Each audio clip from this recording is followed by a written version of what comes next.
All right. Hello, everyone. This is Calvin Butler with the RBBS Logistics Learning Center. Earn while you learn logistics training and consulting platform.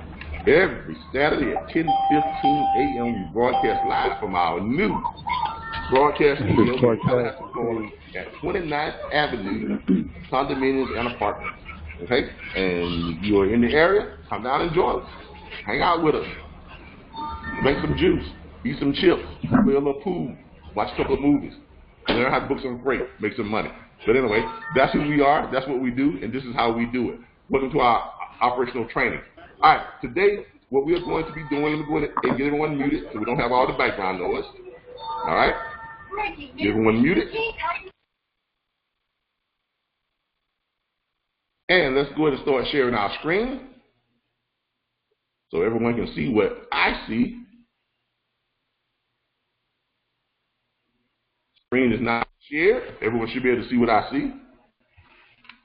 All right, let's get rid of this. My little inbox thing. Let's go. There we go. Now everyone should be able to see what I see. Everyone should be muted so we won't have the background noise.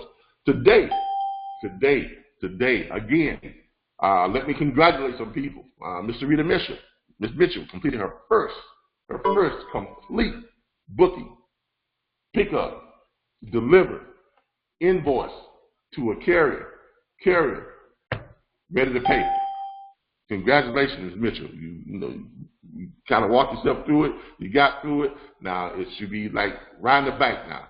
All you do is just repeat the process over and over again, and that's how you get paid over and over again. Also, congratulations to Miss Pernell. She got her first booking all the way through, billed, processed, and paid on. Sent her commission checks this past week. And of course, Mr. Charles Mundy, who was burning it up. He's always booking. He's finally got the hang of it.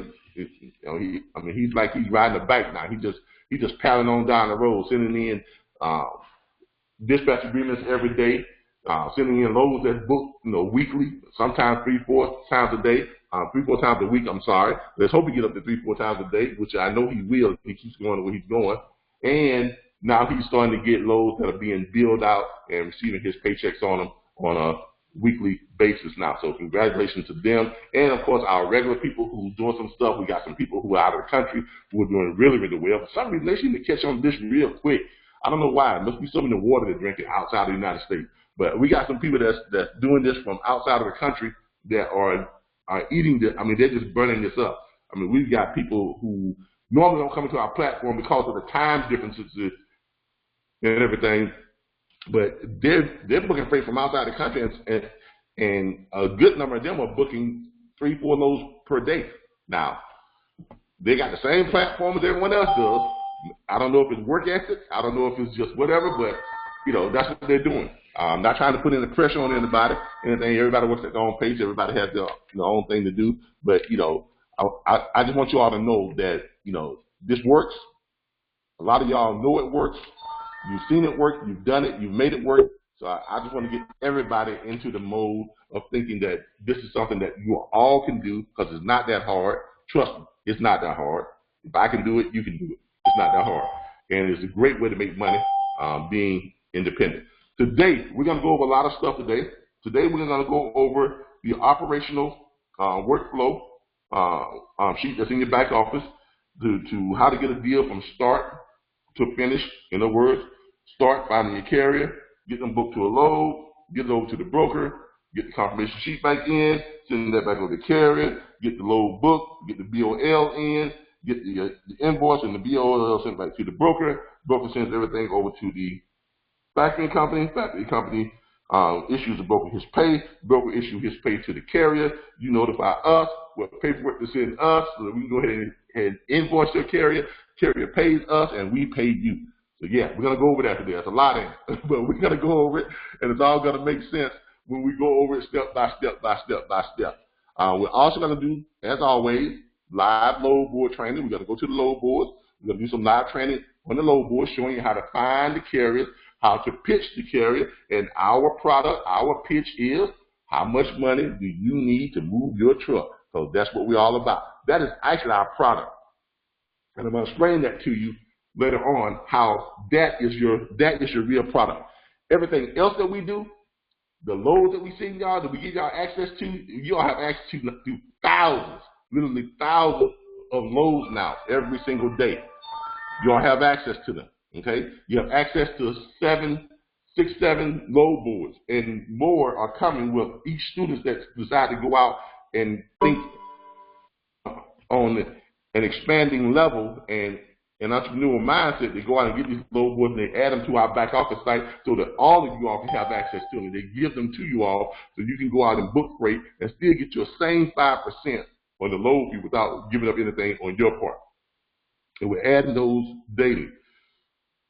With all of that stuff that we provide you with, the loads, the access to the load board, access to the shippers, all that is just bait, believe it or not.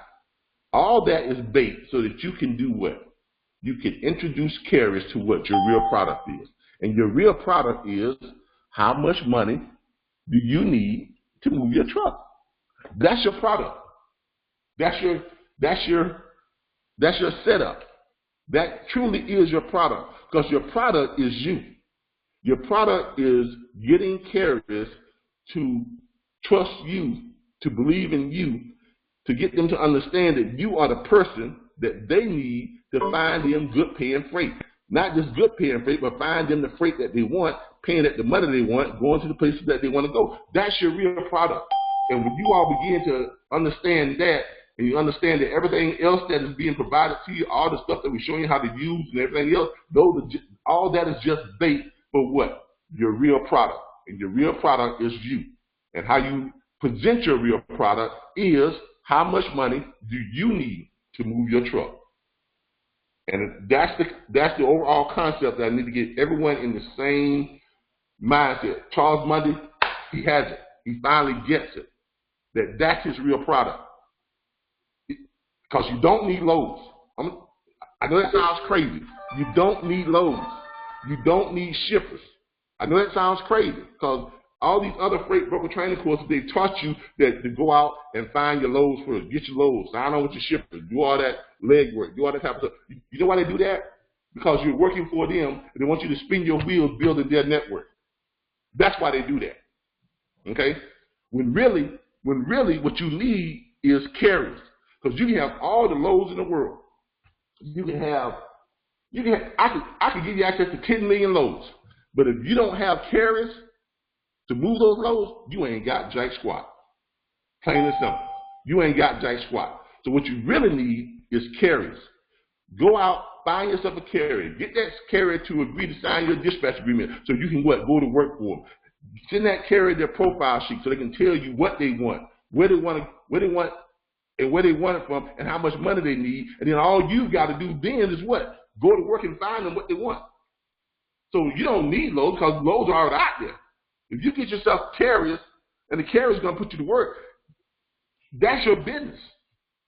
You can make money left and right all day, hand over foot, if you got enough carriers, and you are finding loads for those carriers on a daily and a weekly basis. You find loads for them to go, then you find loads for them to come back, and you find loads for them to go somewhere else.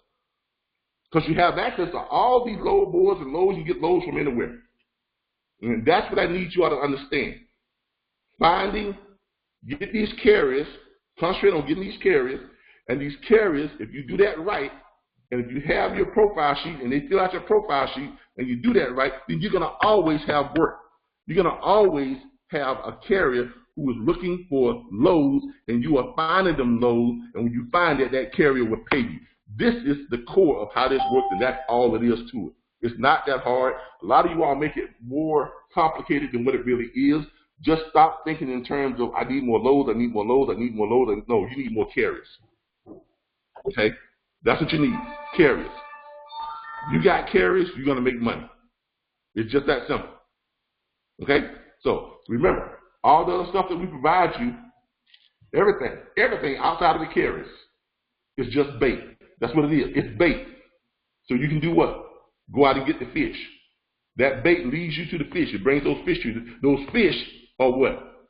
The carriers. That's what those fish are. And when those carriers come in, you got to convince them that you are the person to help make them money. And when you do that, you're in business. All right, with that being said, let's go ahead and show y'all, everyone, how we do that. Charles Money got a bunch of messages in. Let's see here. Charles Money says, you right. Way to go. Yep, exactly. May need to be familiar with the average rate for the lane before bidding. Thanks, Charles. All broker and bid, call broker and bid on loads. Someone was asking the question, what about the loads that don't have a rate on the load boards? All you do is call the broker and they will give you that information. See, this is how our platform works. Everyone is connected with each other. We plug everyone into a network so you all can actually help each other. Because some of you got this, like Mr. Mundy, Miss Mitchell, she's starting to get it. And there's some others on here who get it and they're experienced and they're gaining more experience every day. And by plugging you all into that network, you all are there to help each other. You all are there to share your resources. And everything works on the giveaway. This whole platform works on the giveaway that was exposed to me by an actual billionaire. If you want to make real wealth, if you want to create real wealth, find a platform that you can put your everything into, your money, your time, sacrifice. You're probably going to sacrifice friends, family, loved ones. They're probably going to leave you because you're putting so much into your platform and that you're trying to build. And when you finally get that platform built up to where it can make money, you have to give it away. You have to give it away. And that's the key. And that's why most people won't do this. That's why most people will never, ever have real wealth. Because they can't see themselves putting the time, the sweat, all their money, losing all 90% of their friends, the people who they thought were going to be with them through thick and thin. They walk away from you. Families turn their back on you. Why? Because you're trying to build something. You're trying to build a legacy. And when you finally get that built up and you start making money with it, they can't see giving that away. But when you give that away with one condition, I'm give this to you, go out and make money with it. When you make money with it, bring me some of it back and drop it off to me. That's how you create real wealth. That's how Mark Zuckerberg did it. That's how Bill Gates did it. Even Oprah Winfrey. She started giving away facts about her life. She just went on television and let everybody expose her life to the world. Her weight problems, her relationship problems, her problems with finding careers as a black woman. She just put it out there to the world, and look what happened. That's how you create real wealth. Every real billionaire who has created their own wealth, self-made billionaires. I'm not talking about these guys that get money from their parents or passed down to them. I'm talking about real self-made billionaires. They all practice that same concept. And if you can learn that, and that's what our network does, the core concept of what we do is based on the giveaway. You go out and you get a shipper or a broker to start sending you thousands of loads. You come back and you give it to the network. Let them use it. Let them book those loads. They make money. They come back and drop you off 2.5% of the load fee. You go out and you pay for and sign up on load boards, and you come back and you give the access to who? The network. Let them use it. Let them go in there and find loads and book loads. When they book loads on it, they come back and drop you off 2.5% of the load fee. You see how that giveaway works? The more you give it away, the more profits come back to you. The more people you give it away to, the more profits come back to you. That is the actual core reality of what we do and how we do it. And that's the basis of how the network creates wealth for you. Now, let's get into some training. Y'all heard me preach long enough. All right, let's get into some training. All right, let's go to our website, because all of you know, when we get into training, first thing we do is we log into our website, which is where? RBBStransport.com. You go to RBBStransport.com. When you get to our website, you notice we have a very clean website. We go through this all the time. The first part is home page, which is just kind of like a little, nice scenery type page. And you got the who are we? And that's the page that we promote the network, the National Dispatchers Network.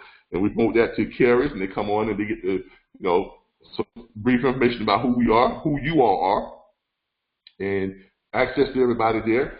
We will be adding the websites to you all's extensions and your names this weekend. So I can definitely say by Wednesday or by the end of the week, next week, everyone who has a website will be linked to your, what you call it here on the website.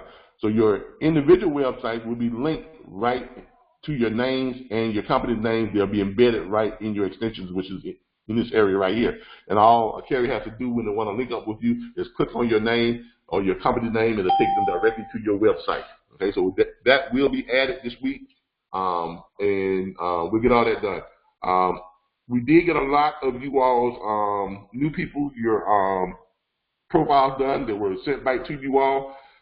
For those of you who didn't get it, that's because you haven't sent it to the right email address. And to be honest with you, I've actually looked at some of the ones that came to the wrong email addresses, but we're not going to process them because you got to learn how to follow the procedure, the instructions. Because when we in orientation, we tell everybody everything goes over to where? Dispatch at rbbstransport.com.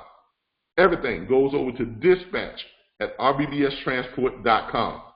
So if you're still sending stuff to the training email address, it's not going to get processed. If you're sending stuff to my personal email address, it's not going to get processed. Because the only email address where things get processed is the one that the interns use, and that is at dispatch at rbbstransport.com. That goes to our invoice, billing, processing, and operational processing. That's what that email is for. So please, please, please, please, please follow the instructions. Please, please, please, please, please, when we sing something, read it and make sure you understand it. If you don't understand it, connect with me on Facebook, hit me up, shoot me a message. Y'all know I respond to messages. I pick up the phone calls about 100, 150 times a day. So that's all you got to do. Hit me up, call me up, text me, smoke screen me, something, anything. How you get in touch with me, you know I'm going to respond to you. All right? All right. So, but your links will be in here by the end of the week. All right, let's get into the back office site. If you are an enrolled student, and if you have completed your orientation, you will have access to the back office. If you are not enrolled, if you have not completed your orientation, you will not be able to access the back office site because it is only accessible, as you can see here, it's password protected. It is only accessible to those who are enrolled and who have created their password and their login to the back office site. If you use an email address that is not the same as the one you use when you enroll, you will not gain access to the back office site because it is not going to recognize you. Okay? If you have enrolled and you have completed your orientation, you've taken your test, you completed your orientation, and then you submit to the back office site, if you use the same, you have to use the same email address you use when you enroll, because the site is going to cross-check it with that enrollment email, and if it does not match, you will not get access to the back office site. Okay? So make sure that if you are enrolled and you have completed orientation and you still can't get into the back office site, check your email address to make sure it's exactly the same as the one you used when you enrolled. Okay? All right, let's get in. Everybody, people are calling me this week about my ba-da-ba-da-ba. Okay? That's my little, we don't have the kind of money to have the type of waiting music that they have on a lot of these game shows and these host shows and things. So that's my little waiting music. Ba-da-ba-ba-ba-ba-ba. So y'all just get used to it. Okay? Michael Sutton says, is there sound? Michael, you don't have your mic turned on? Michael, you need to turn your mic on. Michael Sutton said, is there sound? Michael, you don't have your mic turned on. Let me type Michael something real quick. Let's see. Let me type him something. Is your mic turned on? There we go. But I hope Mike got his mic turned on. With that bop. Yeah, Jamila, that's my little theme, my little bop. All right, back office site. All right, once you're in your back office site, you all notice you have access to some stuff. Of course, you have access to your contracts and your agreements. The only agreement that we're going to be using, most of you, there are a few of you who are bonded brokers. If you are a bonded broker, the carrier, you're going to need to, when you send a carrier your contract, you need to send them this broker carrier contract for brokers only. Okay? If you are not a bonded broker, you need to send them this dispatch agreement. Okay? Pull it up here real quick. All right, here's our dispatch agreement. That's pulling up. This is our dispatch agreement. As you can see here, just click the enable the editing button so you can edit the dispatch agreement. And then once you do that, you'll be able to go in here and put in your name. You'll be going to put in your name, your address, your phone number, your email address. Your information goes up top. Now, real quick reference for those of you who don't know, just real quick, we just going over some stuff, and we go over this every week, but we do it because we want it to get embedded in your brain and know it like you know your name. So, okay, because that's the best way to get to be able to process these things quickly when you know stuff. When you just know it, you know how to do it. You don't have to reference anything. It all becomes smooth sailing. If you don't believe me, ask Charles Monday. All right. This is the dispatch agreement. Everything up here at the top portion, your name goes in there. That's your information. Dispatcher, that's you. Address, that's you. Phone number, that's you. Email address, that's you. Everything here everything in yellow highlighted, that is above this pay line that tells you about your 10% gross revenue. Okay? Everything that is above that, highlighted in yellow, your name goes in the yellow spaces. Everything below that 10% gross revenue line, in yellow, the carrier name goes there. And the carrier's info goes in yellow. Go over this real quick. Your name goes there. The owner of I take that back. Scratch that. Start over, repeat, rewind. Let's do over. Okay? Line it back up. Let's start it back over. The carrier name goes there. Okay? The owner of and or driver of truck number, the carrier's truck number goes there. Of the carrier, a licensed motor carrier MC number, the carrier's MC number goes there. And or DOT number, the carrier's DOT number goes there. Hereby grants authorization to you. Your name goes there or your company name goes there. Okay? So one or two, your name or your company name goes there. To act as my agent for the sole purpose of searching for and booking shipments, processing all brokerage paperwork, and obtaining certificates of insurance as required in order to expedite shipments and dispatch via telephone, fax, or email for my truck unit number, and their truck number goes there, unit number goes there, license plate number, the license plate number goes there, in the state of the carrier state where the operating goes there, all billing, invoicing, and collections of revenue from customers, brokers, shippers, consignees, etc.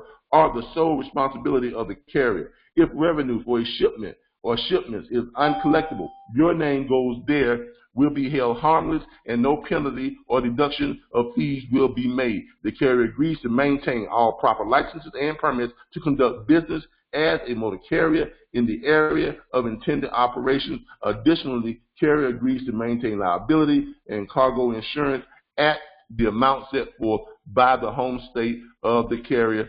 Your name goes there, will be held harmless in the event of any and all claims. The carrier agrees to maintain an account with an internet load board service in the name of the carrier. With your name goes there as the point of contact for dispatching purposes. Okay?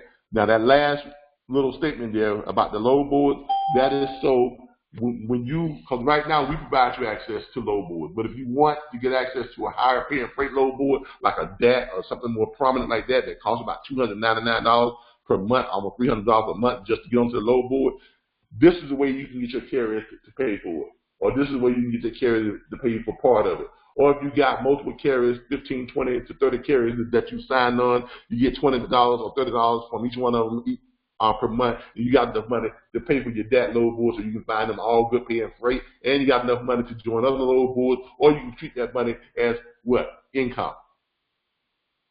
Okay? If you have questions about that, hit me up later on this week, and we'll go over that with you in a private consultation. Okay? Now, underneath that, it says the fee for dispatch services will be 10% of the gross revenue of each shipment with no minimum charge. As loads are picked up, an amount equal to the above stated percentage will be payable to you. Your name goes there, or your company name goes there. Please do not put RBBS there or the National Network of Dispatch. Don't put that there. That's your name or your company name, because that's your carrier, that's your client. You know, that's your dispatch agreement. Because one day you're going to leave us, and that whole 10% is going to be yours when that happens, when you branch off and you do your own thing, and we help you get set up. Okay? So please put your name there or your company name. Payments are to become, everyone, please pay close attention to this. This needs to be adhered to strictly. And I'm going to explain to you why I'm here in a minute. Payments are to be conveniently paid with any debit or credit card via text or email invoice processed by the RBBS LLC invoice processing. Okay? Now, what we do is we send out an invoice to your carrier by text, because it says here, please provide your SMS cell phone text number here. The carrier puts their phone number, their cell phone number there. And it says your email address here. The carrier's email address goes here. Why? Because this is the only way. No other way. No exceptions, no maybes, no, well, I think I get them to take it this way. No. The only way that we accept payment is by electronic invoice that we send them.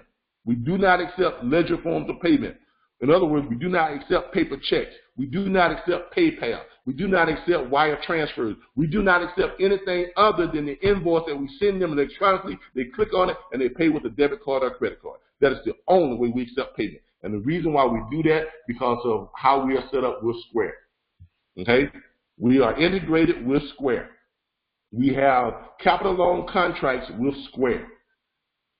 Square is set up to where they advance us loans. Okay? And you all might want to take note of this. This is why we promote Square. Because they have a system where if you have your business set up with Square, let's say your business is doing $10,000 per month in revenue. Okay, or $5,000 a week in revenue. Okay, Square will contact you. Square Capital will contact you and send you a loan proposal where they will loan you $10,000. No credit check, no background check. It's solely based on the amount of money that they see that you're processing each week. They'll go ahead and say, "Here's, you can take this $10,000 and you pay us back $11,000. Not even a whole lot of money on $10,000 to pay back. And the way you pay it back is we're not even going to have you to send us a check every month or so out of your pocket. We're going to take 7.25% or 8.25% from each one of your transactions until it's paid back." Now, look at what that says. We're going to take 7.25% to 8.25% of each transaction to pay that back.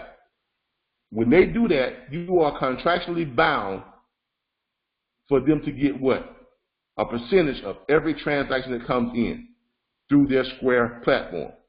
So if you have a carrier to pay us outside of that Square platform, that puts us in what? Breach of contract of our repayment terms. So then we are essentially cheating Square out of their percentage of all revenue processed through their platform. You understand how that works? Also, for accountability-wise, tax purposes-wise, everything, all that type of stuff, we have to process everything the way we process it so that we can have accountability, so we can show that money went into this account, it left this account going here. We cannot have a carrier pay you directly and then you pay us, because we are not what? You are not a broker, and neither are we. We are consultants. And to stay in compliance with the Federal Motor Carrier Association, the SEC, which is the Security and Exchange Commission, a lot of you will learn about that when you set up your corporations, and the FCC. All right. In order to stay in compliance with that, we cannot accept payments from you because you are not. We cannot accept a payment from you from a carrier because of how we're set up. Okay, we are consultants. All right, we are on a split commission basis, and the way the Federal Motor Carrier says it has to be done, dispatchers are paid by carriers, right? You all are our clientele. You're part of our platform. So when that money is processed to that carrier and they click on it and they pay it, it comes into our account, then we immediately send you your half. All of that has to be tracked. All of that has to be tracked. And only we can track that if it goes through our system where we can do the tracking. Because we had a situation where someone, and it was completely innocent, but it did happen. There was a situation where a carrier paid the dispatcher, and now the dispatcher can't pay us half that money because Square is saying if you pay us half that money, where's their percentage from the other half? Because that means we only processing half that money through our Square Capital account, which means we are again in breach of contract. Because if the whole amount is $500 and then that dispatcher only sends us what, $250, right? That means Square is only getting what? They're 8.25% of $250, which means we are again in breach of contract. So now that dispatcher has to send us the whole $500. And then we have to process a corrected invoice and invoice that dispatcher for that whole $500.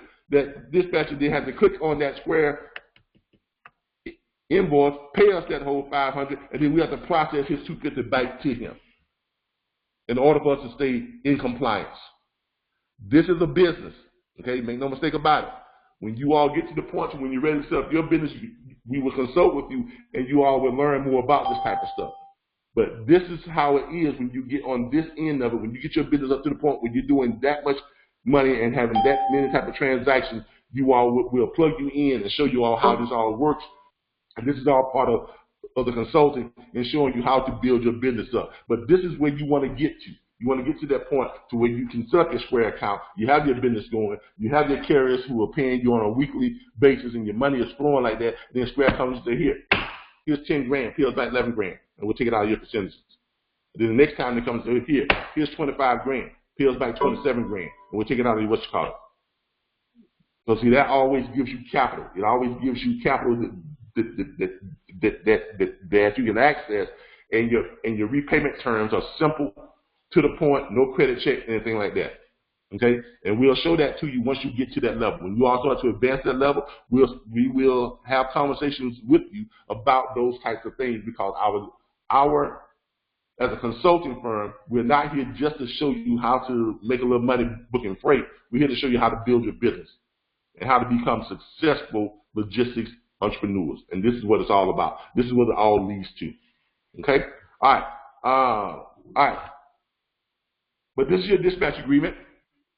Make sure that when we do this, that your carriers understand that we will be sending them a electronic invoice, and they have to click on it, and we only accept payment through that electronic invoice. Do not send us a check. Do not send us a cashier's check. Do not try to wire transfer us money. Do not send us anything through PayPal.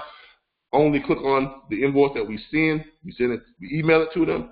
We text it to them. We actually email and text you a copy of it too, so you'll know that it went out, so that you'll have a conversation with your carrier and explain to them how it has to be paid, and make sure you have that good communication so that they'll click on it, pay on it on time, and we'll be able to click on it and send you your pay on time, because everybody wants to get paid on time, right?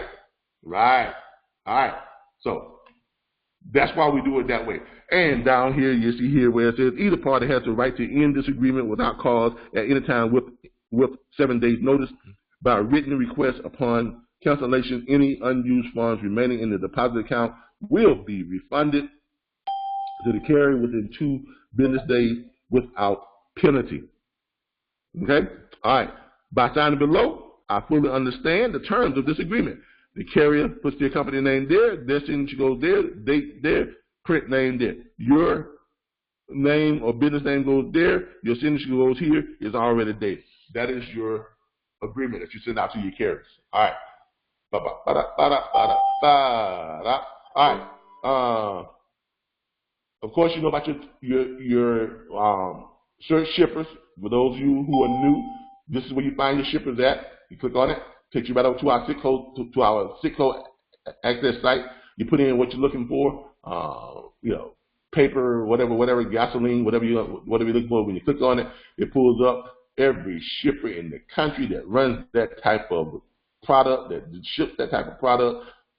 You know, paper probably has what, a couple 100,000 shippers that ship that paper. But you click on one of those categories, it pulls up all those companies that ship that category of paper. You click on one of those, and it pulls up that company, and it gives you all of that company's information. It gives you their address, their phone numbers, shows you what type of activity they are. They are a distributor. Gives you their fax number, their website address, email contact where you can email them. Tells you when they're open, like the day they're closed. It is Saturday. Some people do take Saturdays off. We don't, but some people do. Okay. It gives you a profile of who they are, what they ship, and all that type of stuff. All their good commodities and stuff. And it has most of them have a tool down here where you click right here and you pick a state. Let's say Alabama. When you click on it, it tells you how much they pay to ship that product from their location to that state. How much they pay those carriers to ship that product. By the bag, they pay $75. By the box, they pay $80 a box. By the pallet, they pay $85 a pallet. By the partial dry van, they pay $560. Usually a partial is in quarters. 4 quarters make $1. So take that 560 multiplied times 4 and you get your whole van load. 48-foot, 53-foot dry van truck load. That's still by the, that's $600. 53-foot, $660. Okay? And that's what that company normally pays to move products from their location anywhere in the country. You're not going to get a better source of leads on shippers than you get from what you have in your back office. And this is all, we provide this, of course, at no charge to our students and those who are enrolled in our platform. Charles sent me a message on Facebook. What are you trying to say to me, Charles? Oh, Charles just said thanks. You're welcome, Charles. Okay, let's get back here. All right. Okay, but that's how you find your shippers. If you want to, add shippers to your network. If you're building your shippers network, this is probably your best source of contacting and finding shippers. Okay, 19 million plus of them. Every shipper in the country. I mean, come on, you can't get you more than that. All right. Than all of them. So we give you access to all of them. All right. Okay. Same thing with brokers. You want to search brokers? There it is, right there. Area where you can pull up, search brokers, click on one, take you right to that broker. Same thing. It's going to tell you who they are, where they are, phone numbers, contact information about what they do, what type of products that they broker. Click down here. You click on the state, and it gives you their rates, or what they normally pay, what their loads normally pay, the load fees are on those loads that they're brokering. So same thing. And believe it or not, it's easier to contact brokers if you are a dispatcher. If you are a broker, you cannot contact brokers. Let me make this very clear. If you are a broker, you cannot contact brokers. Okay, that is double broker. You can't do it. 2 brokers can't be on the same deal and get paid by the same shipper. That's double broker. But if you are a dispatcher, you can contact whoever the hell you want to contact. You can get loads from wherever the hell you want to get them from. If you can find loads in a garbage can, you can get them out of there and get them to your carrier if they're good loads. So as a dispatcher, you can get loads from anywhere. Load boards, brokers, shippers, anybody who will work with you and send you the load, you can work with them. You can get loads from each other. Okay? So that's what I like about dispatching. You can get your loads from anywhere because you are paid by who? The carrier. You work for who? The carrier. So if you are talking to a broker and you say, hey, I can help you move more of your loads. I got access to thousands of carriers. I'm part of a national network of dispatchers. We're about 300 dispatchers, dispatch companies strong right now. So we have access to thousands of carriers, all experienced and heavily insured to move your type of freight. And the great thing about this is a free service to you because I am an independent dispatcher and I am paid by the carrier, so this doesn't cost you one dime. All I need you to do is start sending me your load list every morning.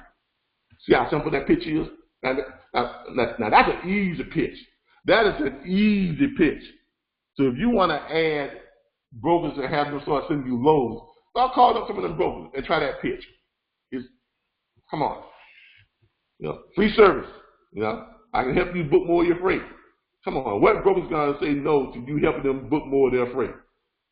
Come on now. All you're doing is you're helping them make money. And it's not costing him a dime.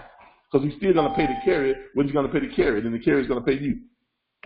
Come on. That's an easy one. That's an easy one. Okay? If you want to build your broker's network, that's an easy one. All right? But that's how you do that. As Forrest Gump would say, that's all I have to say about that. All right? I like Forrest Gump. I don't know about y'all, but Forrest Gump, my boy. I'd probably been Bubba Gump. Bubba Gump. So me and Forrest, we'd have been hanging. I ain't gonna lie to you. Me and Forrest, we'd have been hanging, boy.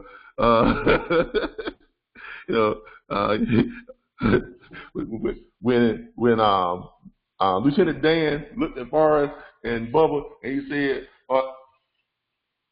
"You all look like brothers. Are you all brothers?" And Forrest said, "We are not related. We are not of relations." Anyway, I love Forrest Gump. That's a good movie. In fact, I watched that movie about 5 times. But anyway, let's see if we can get some of this Forrest Gump money. All right, that's one reason why I like Forrest Gump. He was simple, but Forrest Gump knew how to make that money. Everything he touched turned into gold. All right. Scripts. If you want to know what to say to your shippers and stuff, just click on your little scripts down here. They're all right here. I'm not going to go into them real quick. You all can click on them. You can read them. If you have questions about them, give me a call. Just connect with us on Facebook. Give me a call. We'll go over it sometime this week. Auto hauler stuff, we're not going to get into that right now because you all are not ready for it. Just trust me on that.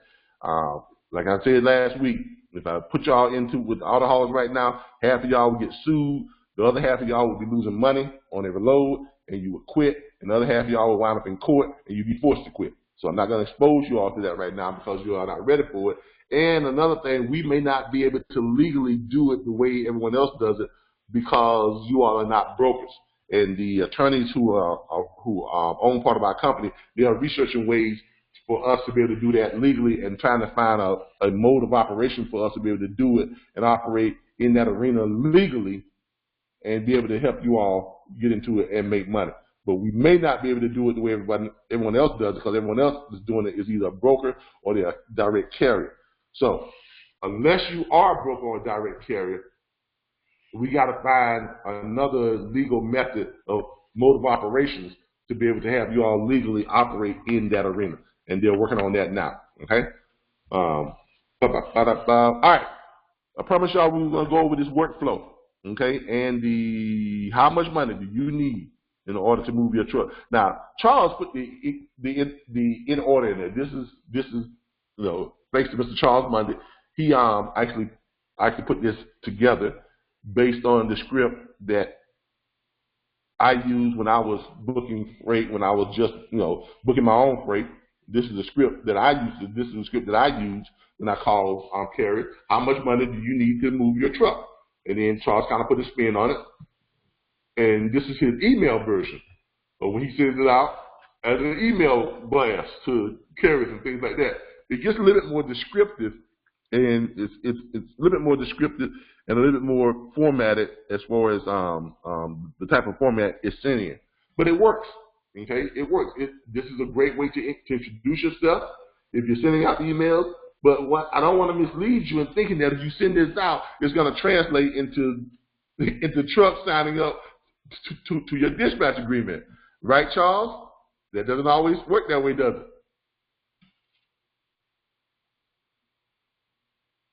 Is Charles still on here? Or he had to go. Yeah, I'm here. Okay. All right. As Charles will tell you, and Charles, do I pick on him because hey, when you step out front and you get noticed, what happens? You get bombarded. Exactly. He stuck his head up, so all bullets are going toward him. So, but But that's what happens. I need some vibranium. Yeah, exactly. But that's what happens, when you start booking freight like that. You get noticed, so you become an easy target. But yeah, Charles put this together, and it looks great. It's exactly what we say in our speech, but it's an email, and this by itself will not translate into carriers signing up with you. And quite a few of you all are starting to realize that. I actually had a one-on-one with a young lady who works out of this area. She's here in Tallahassee. She works out of the area. She came over, and we spent a couple of hours last week one-on-one calling her carriers back. Why? Because she was doing what Charles was doing. She was sending emails, hundreds of them, but nobody was signing up. I mean, Charles, hers looked better than yours. She had that, she had the profile sheet, she had a nice little introduction. It was perfect, but she wasn't getting anybody to sign up. You know why? Because she was sending emails. She wasn't calling them. She wasn't doing the follow-up. These people have got to hear this from you. They got to hear it from you. They got to hear it from your boss. They got to hear it from you. Because an email does not sell. Only you can make a sale. Emails can't make a sale for you. That email can't duplicate the concern you have in your voice for them. That email can't duplicate the commitment that's in your voice. And when you're telling them, I'm going to find you the freight you want, going to the places you want to go, paying the money you want to make, that email address can't do that. That email address can't say, hey, man, how much money do you need to move your truck? Because look, you know and I know not every carrier can move the freight for the same amount of money. That email can't say it like that. That has to come from you. And when it comes from you, it has to sound genuine. So be yourself. Don't try to be me. Don't try to be Charles. Don't try to be Mr. Rogers or anybody else. Be you. Okay? Use your own personality. Talk to them just like you're talking to if you was at the truck stop and you ran into one of these guys. So that's basically what you're doing. Okay? So be yourself. If you are off the cuff type person who joke around, joke around. Why? Because that's going to sound genuine. And they're going to know it's really you. They're going to know you're not fake, you're not phony, and you're not just trying to sell them something. So be you. All right? Now, my approach is this. All right? Let's do some real, what's called here real quick. This is the email that Charles sends out, but we put it back here so you all can read it and you can understand how much money do you need to move your truck, what that concept is. And this breaks it down. This tells you what that concept is, and it kind of gives you a formatted pitch so you'll know how to do the pitch and you'll know what to say when you call these carriers. I'm going to go in here real quick. Let's hold on. Let's hit this real quick. And let's go to one of the load boards real quick. Let's go to 1, 2, 3 real quick and show y'all what we do. All right. Basically what we do is you get on here. Am I logged in? Nope, I got to log in. All right. You log in, and your login is in your back office site. By the way, if you are a member, do not share our logins with anybody, not even with other members. If they are a member, they should know the login or they have access to the login. So do not share it. Do not give it to anybody else. Even if they ask you for it and they are a member, you know they're a member, still don't give it to them. All right. But when you come into our back office, when you come into the load board, you're going to click over here where it says truck locator. When you go to truck locator, it should pull up all the loads that we have on this site. Those that we have in here. Right now we have we're showing 444 loads. Those are the loads that are left that are able to be booked for Monday. We had about 1,800 loads on here, 1,900 loads on here, but most of those went off because they was for yesterday. And now these loads that are on here now are the ones that are left that are available for Monday. So we finally got them to start taking off the loads once they become non-available and started leaving the loads that are still available. So that's what we're doing now. But right now they're showing 444 loads. It's actually about almost double that because some of these are multiple runs per day. So some of these have 2, 3, and 4 runs per day. So It's going to be actually more loads than that, but that's what it's showing because it only shows them once. All right, but what we do, we come on here, you click on one of these loads. Okay, this is what I mean by bait. Okay, this is what I mean by bait. You click on one of the loads, and my God, on a Saturday, look how many trucks are around that load. All right. This is another good point too. If you all want to know, some of you all have asked me, what's the best day to call trucks, to pitch them? Now, today, it would be a good time, because when you pull up and you see this many trucks, because remember, this is Saturday. This is the weekend. And most trucks, if they haven't found a load by Friday at 12 o'clock, guess what? They're going to be shut down for the weekend. They're going to be sitting at the truck stop for the whole weekend, doing a 34-hour reset. Sitting at the truck stop all day long with no load. That's a good time to call them bad boys. All day Saturday, all day Sunday, call them up, because right now you got this one load right here in Alabama, in Anniston, Alabama, has a whole bunch of trucks, has 35 trucks that match that load. And this is a reefer load. So all these are reefer trucks. All these trucks have marked themselves empty and available for a load. That is what we call a target-rich environment. And y'all see Top Gun? Highway through the danger zone. Well, this is your highway through the danger zone, okay? All right, this is a target-rich environment, okay? I mean, come on. So all you got to do is click on one of these trucks, pulls them up, you call that bad boy up, and you make them the pitch. Okay, that's all you got to do. Click on one of those trucks, you call them up, you make the pitch. Or better yet, what you can do is what? Like, remember we have an emailer. What's better? What is better than you calling trucks? Having them to call you, right? So, if you want them to call you, we go in here and we pull up our match. I got to put that in the back office too. Somebody remind me to put that in the back office this week. That match, the truck match for the our script that we send out for our message, and this is it right here.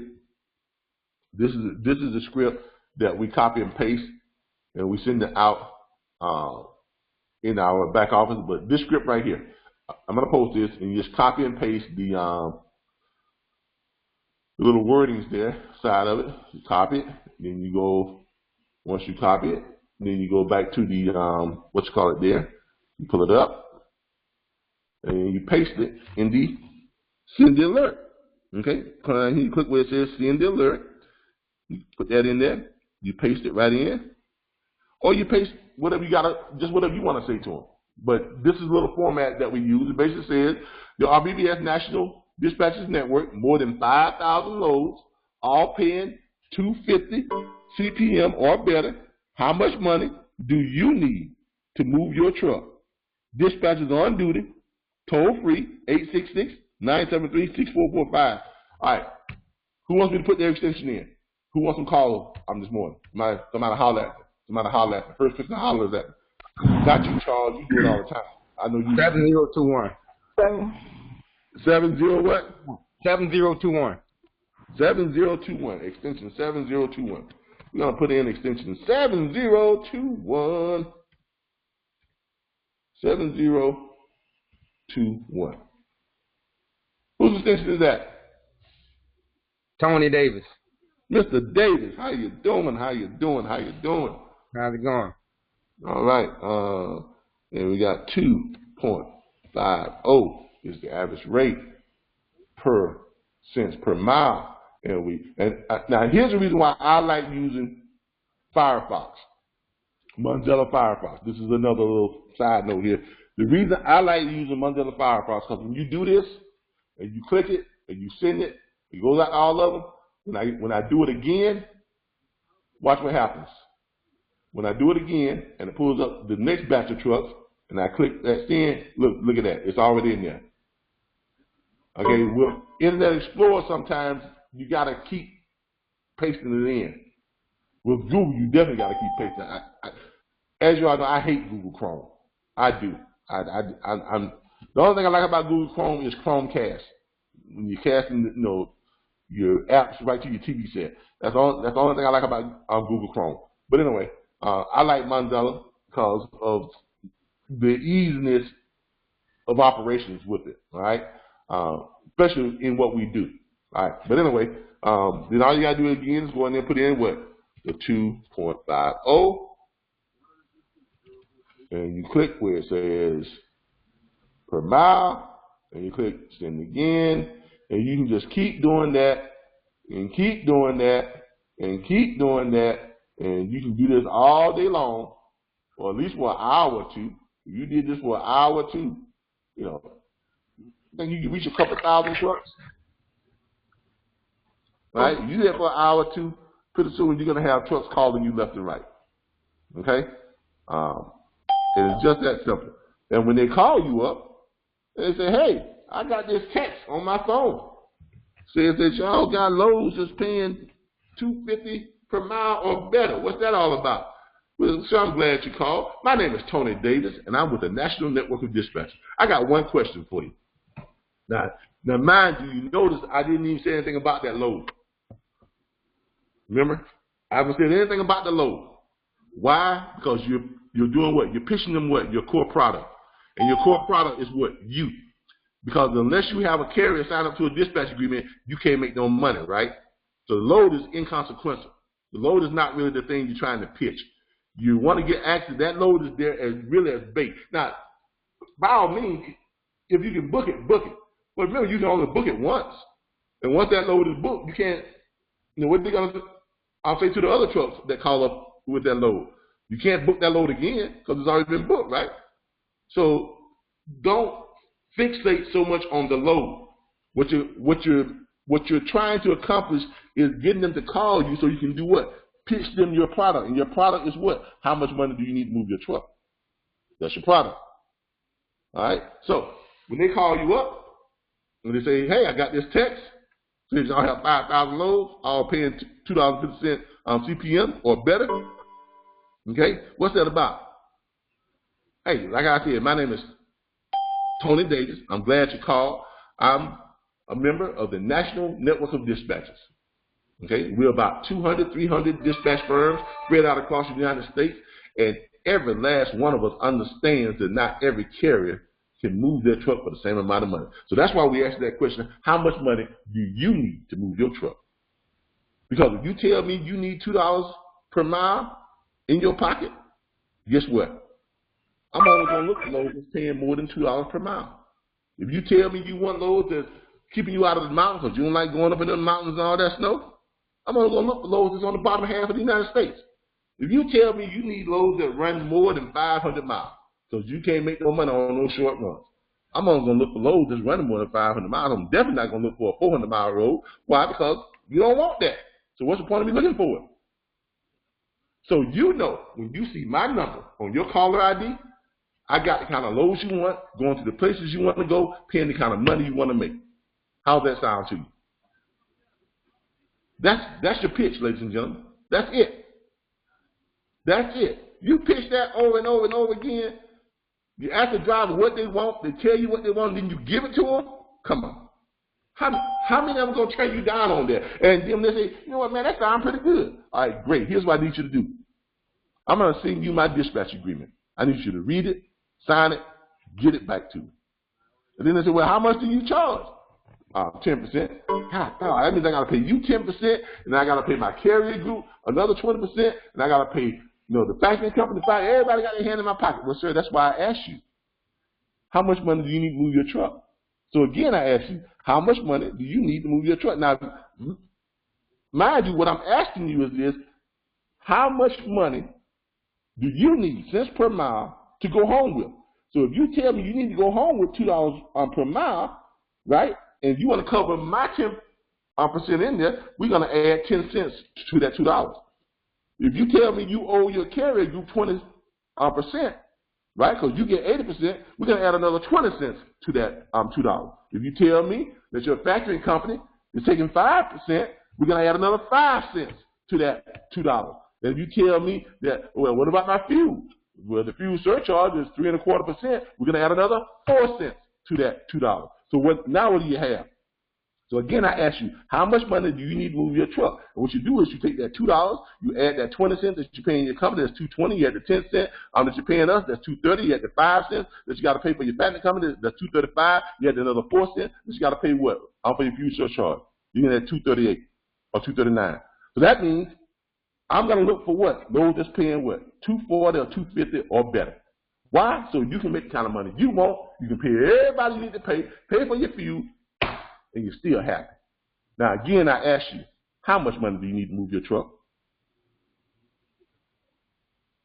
Does everybody begin to understand how that phrase is a catch-all phrase? I don't care what type of excuse they come back with. I don't care what type of objection that they come back with. That phrase will catch everything. And if you practice that, and if you use that, and if you deliver that in the right way, 99.9% of everybody you talk to is going to say yes to you on giving you that dispatch agreement. Okay?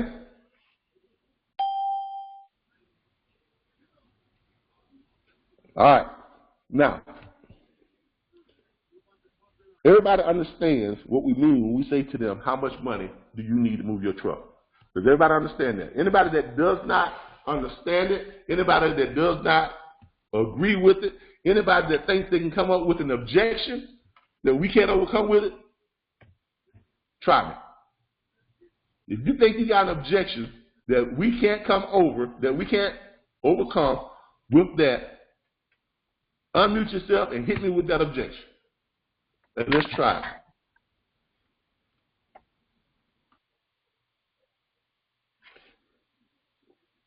All right, Jamie says, okay, so basically it's 10 cents a mile we add for our fee, right?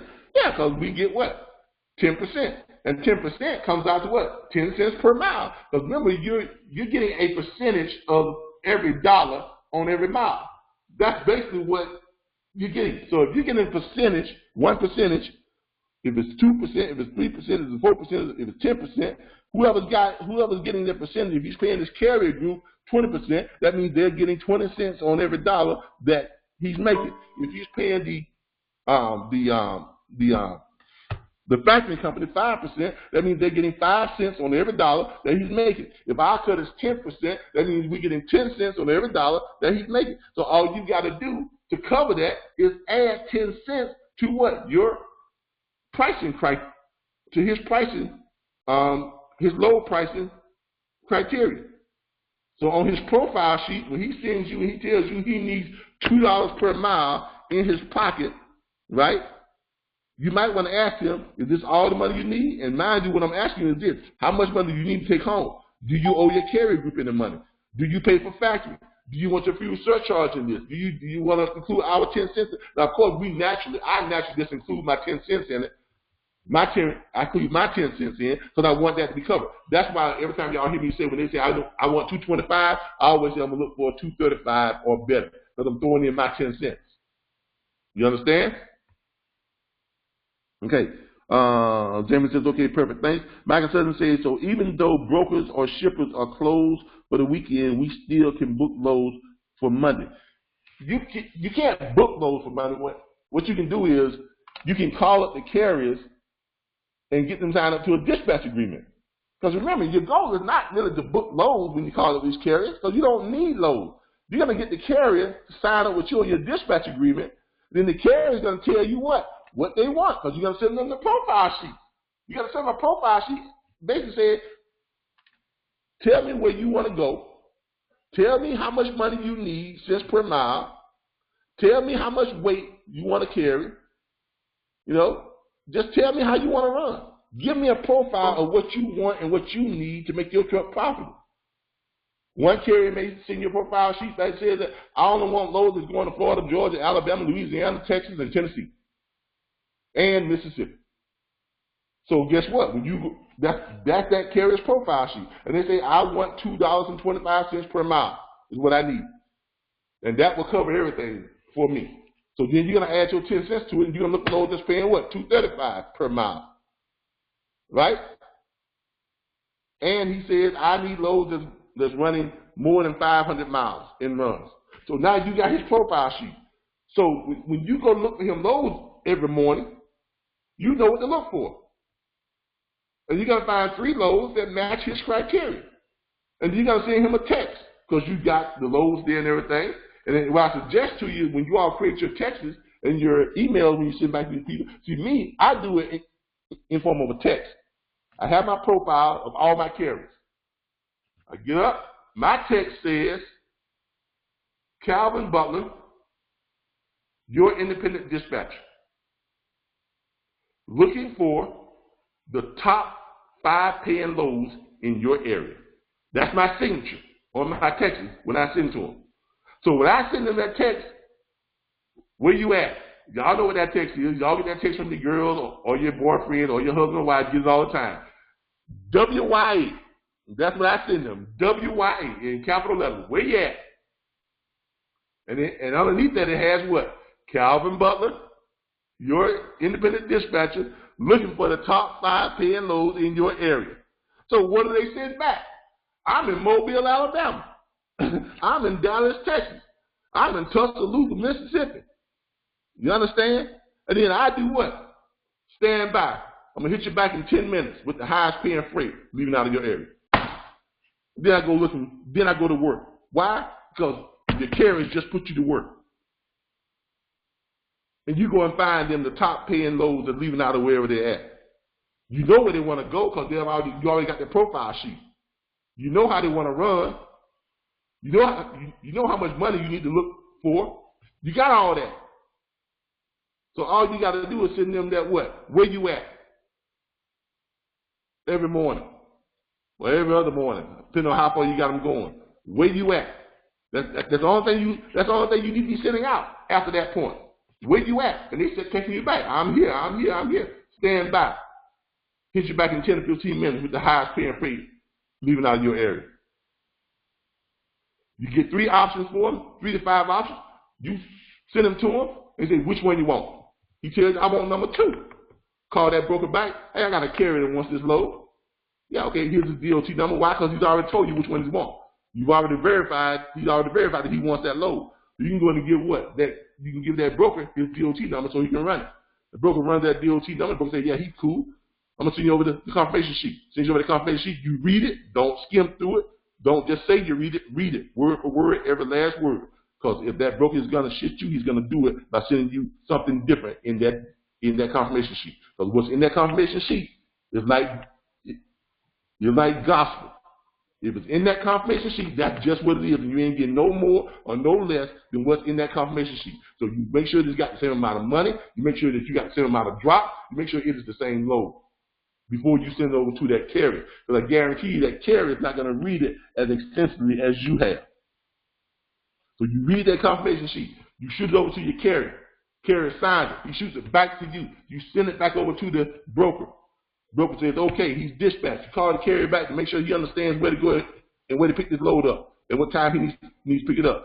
Carrier goes and picks that load up. Carrier may call you and say, hey, I just picked up the load. He may not call you. You know, that's on you. Okay? And the confirmation sheet will let him know if he needs to call the broker and let him know when he's picked the load up. The confirmation sheet is going to have all the instructions in it. The carrier picks up the load, the carrier drops the load. Carrier gets the BOL signed. That is the receipt that the carrier gets from the place where he's dropping off the load. The consignee basically. Basically stating that the load was delivered, the contents are safe, intact, and delivered securely. He gives them a BOL, that carrier then sends you that BOL. That carrier doesn't send you a BOL, you call that carrier and say, hey, can you send me a copy of the BOL? The carrier sends you a copy of that BOL along with what? Their invoice to be paid by the broker.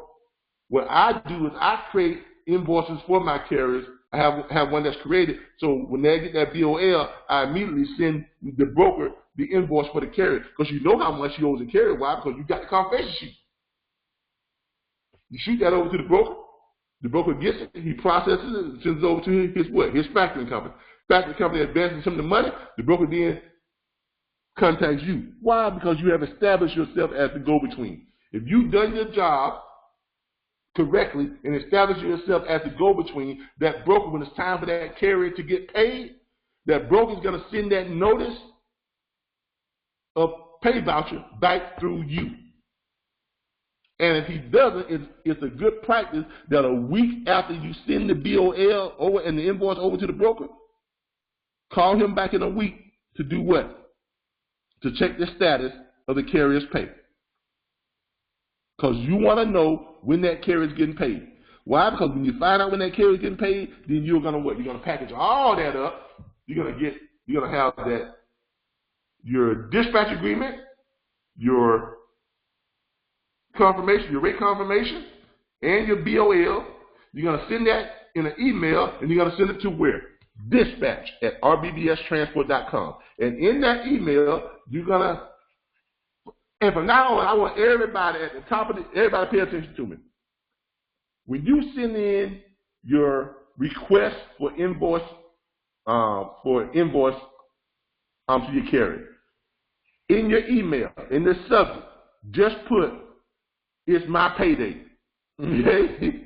So that way we'll know what that is. Because we had Ms. Mitchell, and I ain't picking on you, Ms. Mitchell, but I'm just using an example because it did happen. She sent us her request for her carrier to be invoiced. In other words, it was time for her to get paid because the carrier was getting paid. But she just sent the stuff over and didn't tell us what it was. So the interns got it. You know, if they got something that just says, you know, dispatch agreement at the top, and it doesn't say, you know, this is my invoice to get paid or this is my payday, it's just gonna sit there. Ain't nobody gonna process it because they don't know what it is. So from now on, yes, Rita, I'm not picking on you. Yeah, you did. You completed the packet. You said I can, but when you say completed packet, can anybody tell me what a completed packet is? A completed packet is the same thing as saying a carrier packet. A carrier packet is not payday. A carrier packet is what, when you put on something and say it's completed packet, the interns are going to look at that. I look at that. Anybody who's been doing this is going to look at that as a carrier packet that's been filled out for the broker. That is not a pay voucher. Now, if you say invoice for my carrier to get paid, we know what it is. If you say request for carrier invoice, we know what it is. But to make it simple, from now on, we want everybody to say, "It's my payday." so you send it over, and when it says, "It's my payday," and we know what it is. Matter of fact, put it in big, bold, capitalized letters. "It's my payday," because that's what it is. It's your payday. It's time for you to get paid, right? Your carriers get paid. It's time to send them that invoice so you can get paid. So that's what I want everybody to send over. When they send it over, "It's my payday." So then we'll know, okay, yeah, we got to go and jump on this because this time, guess what? It's our payday too. That's the time when everybody gets paid. Okay? That's party time. That's the thing we've been shooting for during this whole process.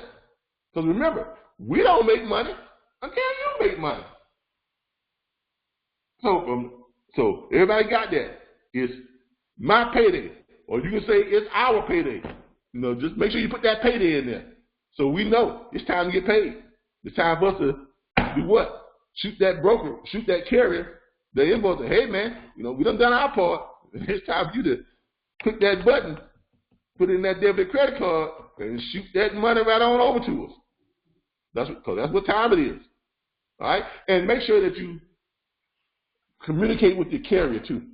Because as Mr. Monday would tell you, we actually had one of his first deals, because he just, you know, followed the process, didn't really communicate with what he did, but he didn't, because what he did, the carrier was just an asshole. Now I'm not gonna lie to you, that carrier was just an asshole. We got the deal done, pushed through, and the carrier just didn't pay. We sent him late notices, past due notices, and Mr. Davis had a carrier like that too. They just wouldn't pay, and we had to send them all. We sent them all kinds. And we finally reported them to the Federal Mortgage Carrier Association and the Federal Bond Service. The Federal Bond Service, which handles the revocation of authorities and DOT numbers that can prevent them from running freight. We finally had to file with them. We filed with them, and that had to go through this process. That could be That can be a 3 month to a 6 month process. But that's when we finally had to wind up filing with them. But there's a way you can kind of prevent that.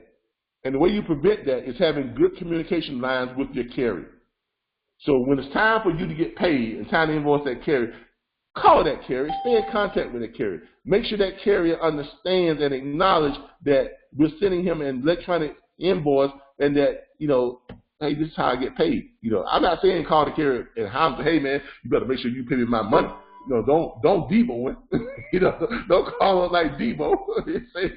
You know, make sure you pay me my money. Don't do that. But communicate with your carrier. Say, hey, I'm sending you over your pay voucher. I just got word from the broker that they're getting ready to process your pay, and we'll be sending over our invoice. If you have any questions, call them. Do you have any questions? You send them the email, then you call them up. Say, hey, JC Carrier, how you doing? This is your dispatcher. Hey, you got anything else you need for me to find for you? Because you know your broker, he's ready to pay on that load. He's gonna say, oh yeah, I just talked to the broker. He said he's processing our deposit right now. All right, great. So you'll be getting our invoice billing. It'll be coming to you here shortly. But you would get it today, and all you gotta do is click on it, pay within the debit card, okay? And you clear on all that, right? Yeah, I'm clear on all that. All right, great. So what else you need me to do? I'm fine for you. Or where you at right now? So I can use the top time, the top 5 paying loads that's leaving out your area. Stay in contact with your carrier. Have a good communications line with them, because that's gonna do what? That's gonna help prevent them from wanting to what? Stiff you on your money. Because if you're in communication with someone all the time, it's kind of hard for them to say, well, I'm not going to pay Sharita because, you know, I just don't want to pay her. But if you're in contact with them all the time, and they say, well, she know I got my money, and she know I know how to pay, and she know I can pay, let me go ahead and send this girl this money. You see what I'm saying? Good communications. Keep your lines of communication open with the carrier, right? That way you cut down on that chance of them not paying you. All right? All right. So everybody understands how that little process works right now. And we're still going to go over the workflow. We're going to get ready to go over the workflow. But I want to make sure everybody understand the core concept of how you start making money. Now, this is how you build your carrier network, okay? And I know you all want to build a complete network. You want to get shippers, you want to get carriers, you want to have all that. But this is how you start making money right away. This is how you jumpstart yourself and start putting money where? In National Help Bank. Because y'all know I like to put money in National Help Bank. That's the only bank that matters to me. I mean, I got Wells Fargo, I got Regions, you know, but National Help Bank is the only bank really that's the only one that matters, right? Everybody knows that is the best bank in the world. It's National Help Bank. Why? Because it's in your hip pocket.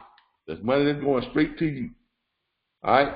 So, but this is how you do that. This is how you generate revenue quickly and be able to put it in your pocket quickly. By what? Getting those carriers. Carriers come first. If you're wondering which comes first, chicken or the egg, carrier or the shipper, the carrier comes first. Okay? I know all these other freight broker trainers will tell you, man, you need to go get you some loads, you need to get you some shippers, you need to get you some loads, you need to get some shippers. You ain't gonna make no money getting no loads, no shippers. A load can't run itself. A ship ain't gonna pay for a load that's just sitting there. You need a carrier to run it, right? And if you got a carrier, the carrier can tell you what it wants. You can go find what the carrier wants. You don't even need no shippers. You don't even need no loads. I mean, just being honest with you, you really don't need them. It's a good way to build up your network and have them to be able to use them as bait. Right? If you got shippers who are sending you loads, you can post loads to the load board. That's bait for the carriers to come to you. But if you know how to go to the carriers, what do you need loads for? What do you need your own base of loads are out there? You can get loads. Look, everybody knows that the industry right now is operating at about a 700% deficit from loads to trucks that runs on loads. That's how big of a deficit there is between loads and trucks. So there's loads is, I can pick up a handful of rock, walk outside right now and throw them and hit 5 loads from somebody. If I walk down the street and I throw them and I hit, what's the place down there? Circle K. Circle K needs stuff. They need loads. I guarantee I walk down there and I talk to the manager, hey, what type of loads y'all got? What type of loads y'all have coming in? And where y'all be getting stuff from? Who's your distributor? That's loads, ain't it? If I go down the street and I throw rocks and I hit that car dealership down there, that's loads, right? If I go down the street, loads are everywhere. What's not everywhere is trucks. Okay? Get your trucks and then the loads will come. Alright? Get your trucks and then the loads will come. But make sure you get your trucks first, get them signed up, and then the truck will put you to work. Okay? That's where you need to go. Anybody have any questions on how to attract the carriers, how to use the alert in the back office? Alright? Now, if you don't have questions on that, let's go to show you how to find this freight. Now, let's say you send out your alerts and you've been calling carriers all Saturday, right? Let's say on Sunday, you get about 8 or 9 dispatch agreements in. And you got your profile sheets. They telling you where they want to go, how they want to run, how much money they need, and all that type of stuff, right? All right? Now, first things first. If you're sending out this, now I want y'all to make a note of this. If you're sending out your dispatch agreements, you're calling people up, you send out the alerts, and they say, yeah, go ahead. They call you back and say, shoot me over that dispatch agreement. If you're sending out your dispatch agreements, don't really expect them to send them back that same day. Because remember, these are truck drivers. Sometimes they're driving, they got to wait till they get home to do stuff, or whatever the case may be. So it may be a day or a couple of days before they get a chance to actually send that back to you. All right? So what you want to do is, you want to take 2 days calling people and sending stuff out. You know, on the 3rd day, you want to do your follow-ups. Hey, John, this is Tim with the National Network Dispatch. Remember we talked the other day? Yeah. Hey, man, where's my dispatch agreement at, man? Oh, Tim, you know, shoot. Man, I'm going to get to it, man. I was just thinking about some things. Hey, you know how much, Tim, John, hey, where you at right now, man? Right now, man, I'm over here close to home. I'm down here in Colquitt, Georgia. Man, hold on for a minute. Man, you know how many good paying loads I got leaving out of the Colquitt, Georgia area? I'm sitting here looking at a load right now that's paying almost $4 per mile leaving out of Colquitt, Georgia. I got another one that's leaving not far from there that's paying almost $3.90 a mile. Man, you better. Do you want to make money? Well, yeah.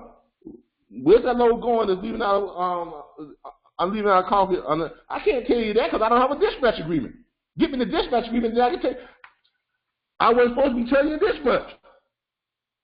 Get me the dispatch agreement, man, so I can make you some money. See, that's how you do a follow-up. That's how you do a follow-up.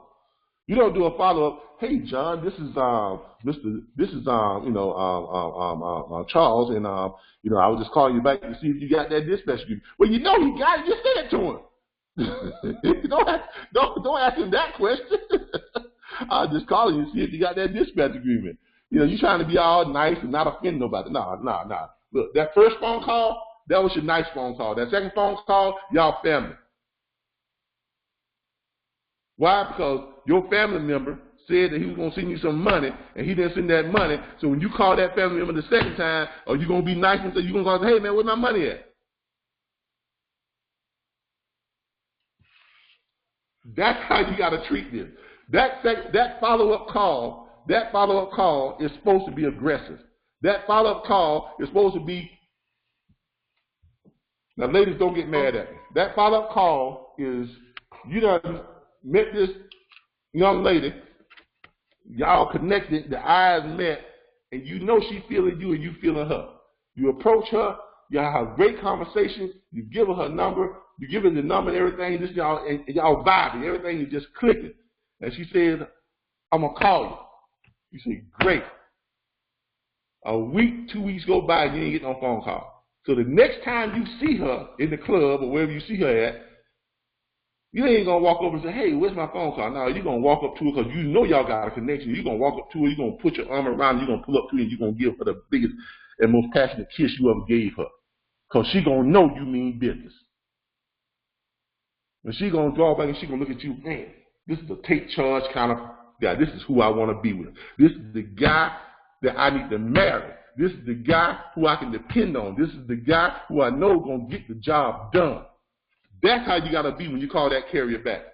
You got to let them know that you the man, you the woman for them to find them loads that they need at the money that they wanted at. So you got to walk up to them and you got to shake them up. You got to put that big kiss on them, passionate kiss on them, and let them know, I'm the one for you. Now, that's the best way I can explain that. Because a lot of you are calling these carriers back and you acting like that. You know, you said she's going to call me, but you didn't call me. What is she going to look at you and say? And this ain't the guy for me. This ain't no take charge kind of guy. I don't want to marry this guy. So that's how you all are calling these carriers back. You know, I mean, come on. You call them up, let them know. Let them know.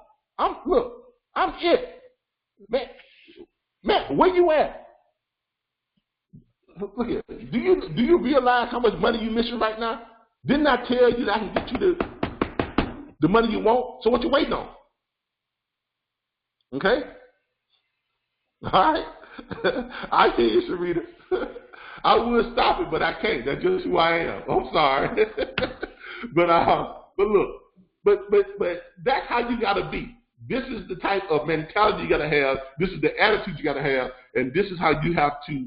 When you follow up, you want to get them to sign that dispatch agreement. I guarantee you, if you make your follow-up more aggressive, okay, more in your face, up front, demanding, I guarantee you, you will have carriers sending you back dispatch agreements and over foot. You don't believe me? Ask Charles Money.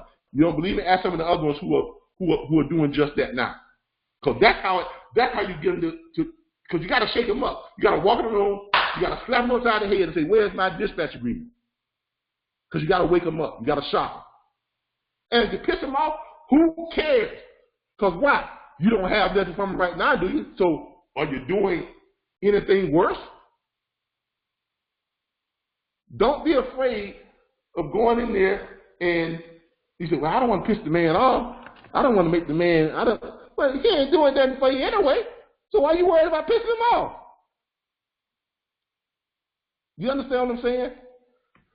Get that dispatch agreement. Because that's what's going to put you to work. That's what's going to bring you money 3 times a week. Come on. Because the average carrier with the new what? With the new what is it? With the new hours of service, right?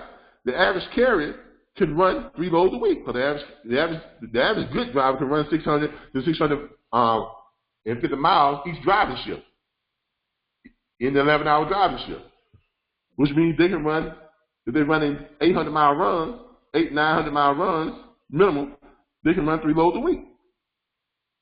So if you get a carrier, you sign into a dispatch agreement, and you present him with 3 loads every time you call him up, and he picking one, that's 3 loads a week you run it, 3 loads a week you get paid on. If you got yourself 10 carriers, and you run them all 3 loads a week, that's 30 loads a week, people. If you just run 8 loads a week, and I showed y'all this in one of my revenue statements that we posted on the group. Last month I ran, me personally, my personal bookings. Now I'm not talking about my organization. My personal booking was 36 loads. Is what I booked last month. That comes out about 8 loads per week. That's all that was. Average revenue was $277 per load. Gross just under 10 grand. Like $9,900 some odd dollars. That's what 8 loads a week gets you. Come on. This is not rocket science, man. Look, this is the easiest money you ever make if you just follow the system. If I can get y'all to just follow the system, I'm telling you, this is the easiest money you ever make. And you never have to worry about where your money going to come from ever again. You never have to worry about working for somebody else. You never have to worry about a boss or a supervisor dangling your job as a way for them to get you to fall in line. Y'all know what I mean. Y'all know what I mean. Okay? Get on this independent kick. You know this is the right vehicle. Learn the system, work the system, and I promise you, the system will work for you. Like Charles say, to hell with the boss. You're right, Charles. That could be your Facebook post for the day. The hell with the boss. The hell with the boss. That's a good Facebook post. That's a good status right there. Okay? All right? So come on, let's get on board. Let's do this. All right. Now, you got your carrier signed up. You're gonna follow up with them. You got your dispatch agreements in. All right. Let's say you got about 8, 9 dispatch agreements. All right. And time for you to go find these guys some freight. Time for you to book some freight and get paid. Right. Make some money. So what you do? You take those dispatch agreements. Right. You got their profiles. You know where they want to go. You know what they want to get paid and all that type of stuff. You go back to your home page. You're gonna go over here to your load search. Click on your load search right there. You're gonna go into that load search area. All right. You're gonna take your first guy. Your first guy says that he's in Dallas. Well, let's say first guy says he's in Mobile, Alabama. He's down in Mobile, Alabama. Just don't go down there selling no CDs. That wasn't funny, but y'all know what I mean. You down in Mobile, Alabama. All right. You down in Mobile, Alabama. All right. The guy done told you that he wants $2.25 per mile. That's what he needs, right? You know that your cut is 10%, so you're gonna add 10 cents on that. You're gonna look for loads that's paying what? $2.35 or better, right? Right. He's also told you he don't like snow and he don't like mountains. So you're gonna immediately click off of Canada. You're gonna get Canada out of there. Too many mountains, too much snow. Right? You're gonna click on the map. Right? You're gonna click all these states that's in the bottom half of the United States, thus keeping him out the mountains and keeping him out that snow. Right? You're gonna send him over to Kansas, you're gonna send him over to there, you're gonna send him over to Tennessee, South Carolina, and North Carolina. And maybe a little bit of Kentucky. Okay? And some parts of Colorado. Well, yeah. Anyway, that's. But you all get what I'm saying. You're gonna cover that bottom half of the United States, right? Because that's what he likes to run. He don't like them cold mountainous states. He don't want to go up in all them places like that. You want to stay down here, where it's nice and warm, down here in Florida with me.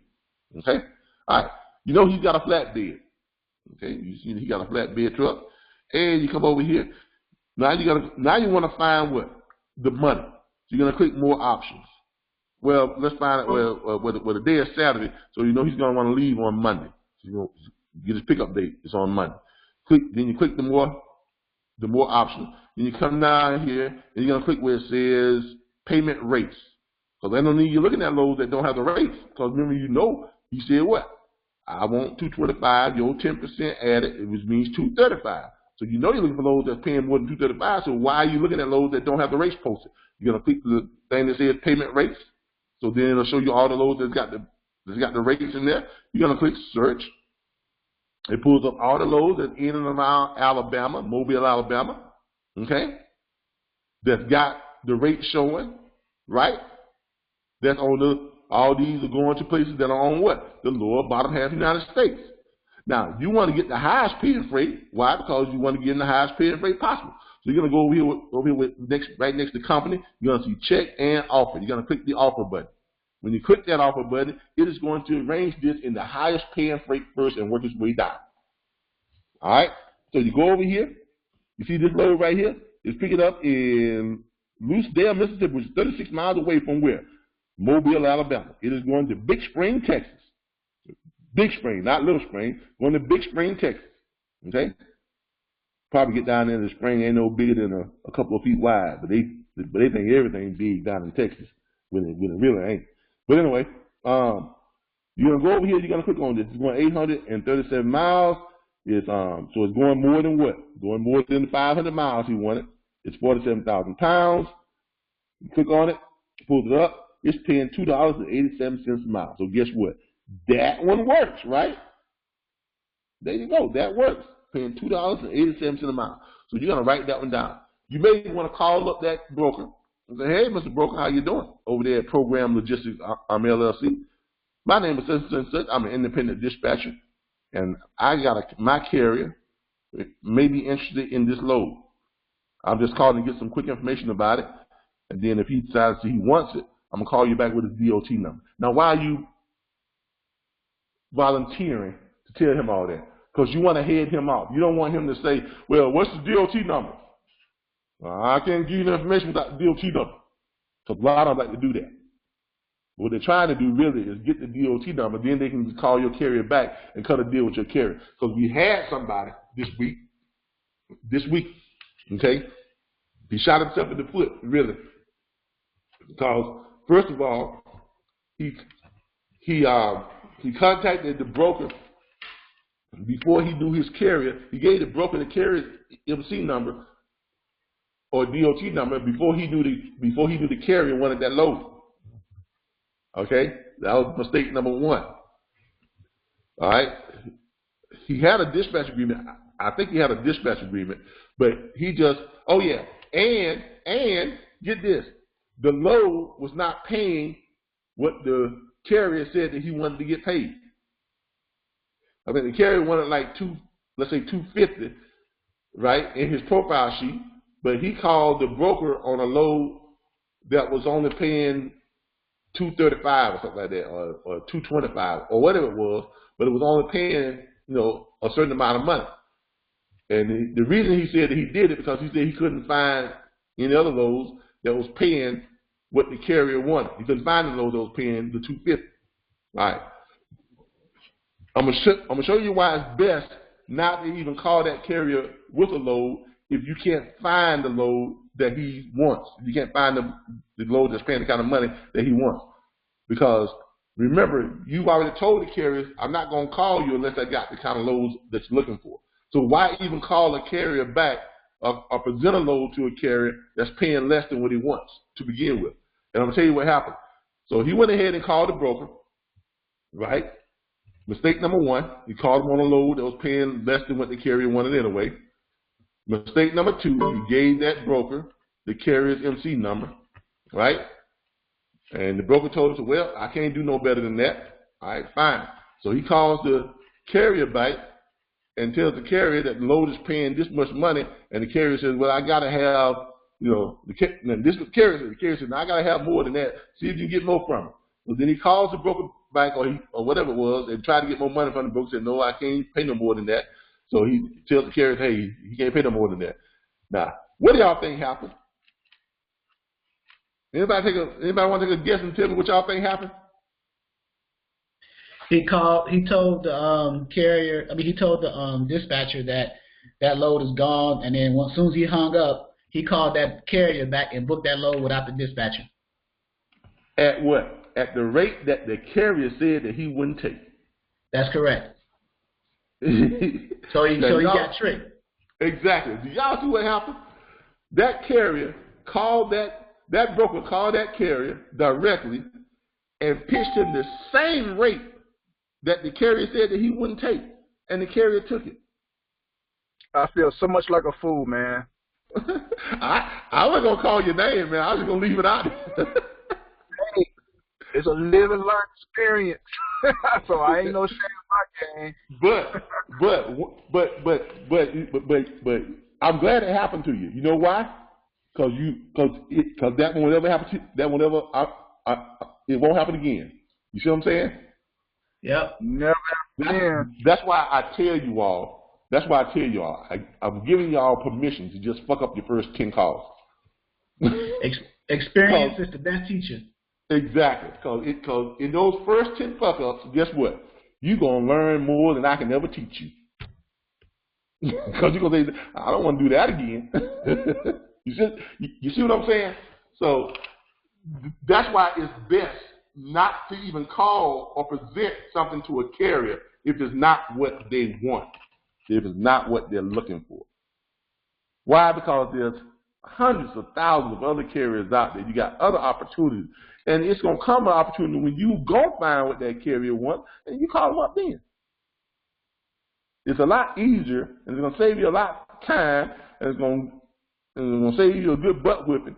Okay? It's going to feel a lot better if you just don't call that carrier and only call them when you got what they're looking for. Things will go a lot smoother, you'll book loads quicker, and you'll see, man, I'm making money hand over fist. Everybody's just lining up, laying down, lining up, laying down, lining up, laying down. Why? Because you give them what they want. You give them what they ask for. You give them what they need. Okay? Don't make this harder than what it really is. All right. So you're finding these loads. All right. You call that broker up. Say, hey, Mr. Broker, independent dispatcher, got a carrier that may want this load. I'm just doing a little leg work right now, and if he decides that he wants it for sure, I'm gonna call you back and give you the DOT number. Okay. So what type of load is this? Well, what's the commodity? Oh, well, it's a load of mattresses. Okay, well, cool. All right, great. All right, and it's going to Big Springs, Texas, and it's only got one drop, right? Yep. All right, cool. I'm gonna call you back in about 10 minutes. All right. All right, great. You got the information, right? You write that one down, right? So that's number one, right? Close that one out. Go to the next one. Let's see here what we got here. We got 52 miles from Mobile, Alabama, Invoicing, Alabama, going to Bolivar, Missouri, and it's going 754 miles, 47,000 pounds, $2,400, paying $3.18 a mile. That one definitely is going to work. Do the same thing, right? Call that broker up. It's got everything in there except for what actually, you don't even call this broker because it tells you right there. That's lumber. Only thing you got to call that broker is find out what type of tie down thing. Do he need tarp or don't he need tarp? That's probably the only thing you got to call for. So it's telling you that he needs a flatbed, step deck will do. It's lumber. It's 47,000 pounds. It's paying $3.18 a mile. It's paying total rate $2,400. It's going 754 miles. The only thing you got to call that broker up for and say, hey, does this need tarp? Yeah, it needs tarp. All right, cool. I'm gonna call you back in about 10 minutes with the DOT number. Okay. All right, cool, great. I'll be right here. You write that one down. Right. Then you close that one back out. Then you go down to then you go find you another one. Here's one that's going. It doesn't tell you what it is, so you're gonna have to call them to find out what it is. But it's paying $2.83 per mile. It's going 848 miles. It's paying $2,400. Okay. Doesn't have the weight on it, so you got to call up the broker. Say, hey, I got a carrier that's interested in this load. I'm just doing some leg work right now, and if he wants it, I'm gonna call you back with the DOT number. How much weight is this? Right? It does it need tarp? And what is it? Oh, it's rebar. Okay, cool. You write that one down. Now what do? You got your three, right? Remember you said 3 to 5, but you got your three. They're all paying way more than what he wants. They all fit the criteria, all his criteria. So they're the ones you need. So you're gonna call that guy back, right? Because you got everything you want. You're gonna say to him, hey, Mr. Carrier, I got load number 1, picking up outside of, you ain't telling him exactly where. You say picking up outside of Mobile, Alabama. Okay, even though this is picking up in Lawrence, Mississippi, which is only 36 miles from Mobile, Alabama. Picking up outside of Mobile, Alabama, going up to Texas, and it's paying what? $2.77 a mile. Load number 2 is picking up outside of Mobile, Alabama. It's going to Missouri, right? And it's paying what? Going $7.50 a mile, and it's paying $3.18 a mile. Your other option is picking up in Alabama, going to Missouri, and it's paying $2.89 per mile. Which one of them you want? He's gonna say, well, I want number 2, or I want number 1, or whatever the case may be. All right, great. Call that broker back. Hey, my driver wants that load. Here's the DOT number. Y'all see how this is working? Give him the DOT number, he runs it. Everything's cool, sends you the confirmation sheet. If he runs it, you need to sign up with him. He's going to send you what? A carrier packet. Okay, Ms. Mitchell, that's what a carrier packet is. Okay, that's what we recognize as a carrier packet, is when the broker sends a carrier packet to get the carrier signed up with them. So when you put something up there that says carrier packet, that's what the dispatchers think that is. We don't think that's time for you to get paid. You know, I'm not coming back in on you, but I just wanted you to understand what the carrier packet means to us. Okay, all right. But that's what a carrier packet is. But then that broker will say, okay, well, he needs to fill out this carrier packet so that we can get him, approved to run this load. Then that broker will send over that carrier packet to you. You will what? Send that carrier packet over to the carrier, have them to fill it out. When he fills it out, you're gonna what? Keep a copy of it. Why? Because the next time a broker asks you for a carrier packet for that carrier, you already got one, and you can fill it out for him. You ain't got to go through the hassle of sending it over to him, so you make things a lot quicker, a lot smoother. Pick that load up real quick, get it ran, get paid. All right, but people, that's it. That right there is it. That's how you make money. And when I tell y'all, when I first started out, I was only using this load board, 1, 2, 3. I didn't have all the other load boards. I didn't use that. I had 1, 2, 3 load board. That's the only load board I had. This is the very first load board I used. That's why I know so much about it. So this was my money maker. And I booked 12 to 15 loads a day. A lot of you not. Using this one load board. Following this system. It ain't hard. When the carriers tell you what they want, and all you got to do is go find it. And you only call those carriers back when you find the ones that fits what they want. If you do that, you cut out so much drama, so much trouble. Everything just kind of lays out for you. Okay? All right, any questions on how to find the freight and how to find the loads that the carriers want? Okay? Anybody have a question on that? Monday. Yeah, go ahead. I said I ask all my questions after orientation on Monday. All right, cool. That's what I'm talking about. All right. Tony Watch says this. This happened to me. The shipper broker asked me for the MC number, and the dispatcher went off on me. Tells me not to call him back ever. This would be a $10,000 fine. All right. Talk about a bad day. Look. That's not your bad day. That's what you call not me, him.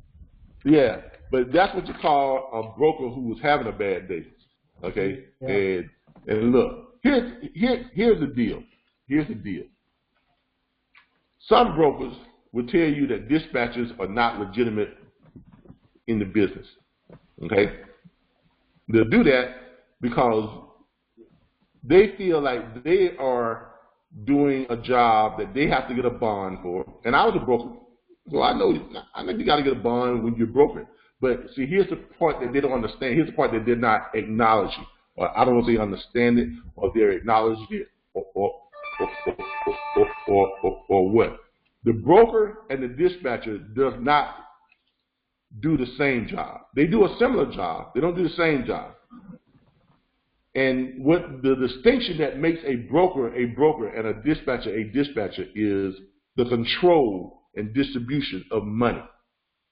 Okay? Any profession where you control and you distribute money, you have to have a bond. As a mortgage broker, I had to have a bond. As a real estate brokerage, you got to have some type of bond or some type of license. As a freight broker, you got to have a bond. You got to have the insurance to cover it. Why? Because you are taking ownership of the product, first of all, and you have the ability to change the price of your payout on that product. That's what a broker has. A dispatcher does not have that ability. So therefore, a dispatcher cannot be held to the same licensing requirements and the bond requirements as a broker does. And that's what a lot of these brokers are not understanding. Now, I'm laying out to you legality-wise, step by step. They can tell you anything they want to, but I'm telling you how it is legality-wise. And what they're saying is this. They're saying, well, you know, dispatchers, you know, they go out and they just book freight, and they don't have to have a bond, they don't have to have an MC number. And yeah, we do, but we can't change the price. Here's what a broker can do. A broker gets a load from a shipper. That shipper says, I'm going to pay you $5 per mile on this load. That broker then takes control of that load. He now owns it for all intents and purposes. He owns that load. Why? Because his bond is covered. His insurance is now covered. He is now responsible for that load. That is now his load. He can then take that load out and go place it with a carrier and tell that carrier that load is paying $3 per mile, even though he's getting $5 per mile. Or you can tell that carrier that load is paying $1.75 a mile, even though he's getting $5 a mile. That broker can change the amount of money he's paying to that carrier. That broker can make money on what's called the margin or spread. Anytime when you can take control of something and you can change the amount of money you're going to distribute to someone else, you have to have a bond. Dispatchers cannot change the amount of money that they're getting for their carrier. All a dispatcher can do is take whatever the broker is offering them and offer it word for word, dollar for dollar, penny for penny, what that broker says it pays, and offer that to his carrier. And then that carrier gets paid 100% of that money, and then that carrier pays that dispatcher whatever agreement they have. That is the difference. And any broker that tells you different, they don't understand it, they don't understand business, they don't understand legality. Okay? That's how that works. That is why dispatchers can dispatch and don't need an MC number, DOT number, or a bond. You are not operating illegally. You are operating under the legal guidelines of the SEC, the Securities and Exchange Commission, which says that any professional licensed person can hire a contractor to perform a certain portion of their work, and that person that is performing that certain portion of their work does not have to be held to the same standards and legalities as the person who contracted them. In other words, if a lawyer goes out and gets a paralegal and has that paralegal to go and do what? Interview their client, he is doing what? Part of the work of what a lawyer does, but does that paralegal have to have passed the bar exam? No. Okay? That's how that works. That is the law that allows you, the federal standard that allows dispatchers to operate the way they do. Now, about 12 years ago, some big brokerage firm, I can't remember which one it was, so I'm not going to call no name, some big brokerage firm decided they was going to challenge that in court. They took a dispatcher to court. It went through several lower courts. One lower court said, yes, the broker is right. On appeal, a second lower court said, no, the dispatcher can't operate. So it went to what? The Supreme Court. When it got to the Supreme Court, guess what? They started making their arguments. And the attorney for the defendant, which was the dispatcher, was arguing on the same lines that what I just explained to you. The attorneys for the plaintiff, which was the brokers, decided what? To drop the case. You know why? Because they did not want the Supreme Court to rule on it. Because if they did rule on it, there was a good chance they was going to rule in favor of the dispatchers, and if that was the case, then it will become law. And if it becomes law, the floodgates open, and how many brokers will continue to still be brokers if the Supreme Court rules that dispatchers now can blanket across the board can dispatch freight? So when a broker starts spitting that at you, you tell him, let's go to court over it. And I guarantee you he ain't going to want to do it. Because they're afraid of the ruling. And right now you have millions of dispatch firms stretched out across the United States. Imagine what would happen if they decided to go to court and the Supreme Court ruled in favor of the dispatchers. Bond companies would pretty much dry up. Why would a broker want to pay a $75,000 bond if the Supreme Court says, hey, just dispatch? So that's why they leave it up in the air, and that's why you have all these bike seat lawyers, the coffee table lawyers, want to say, well, you're not really operating legally, you're not doing it. Yes, you are. You just don't understand contractual and federal law when it comes to corporate law. Okay? So don't let these brokers make you feel some type of way because you are operating legally. Because that's all it is. They just feel some type of way. The vast majority of brokers don't have a problem with working with dispatchers. I work with, I mean, hell, some of the biggest brokerage firms out there offer to work with us. Why? Because you're performing a free service for them. You're helping them to book more loans, and you're not charging them, and it's free to them. So how are you operating outside of the law by performing something that's free to them? You're not charging them any money.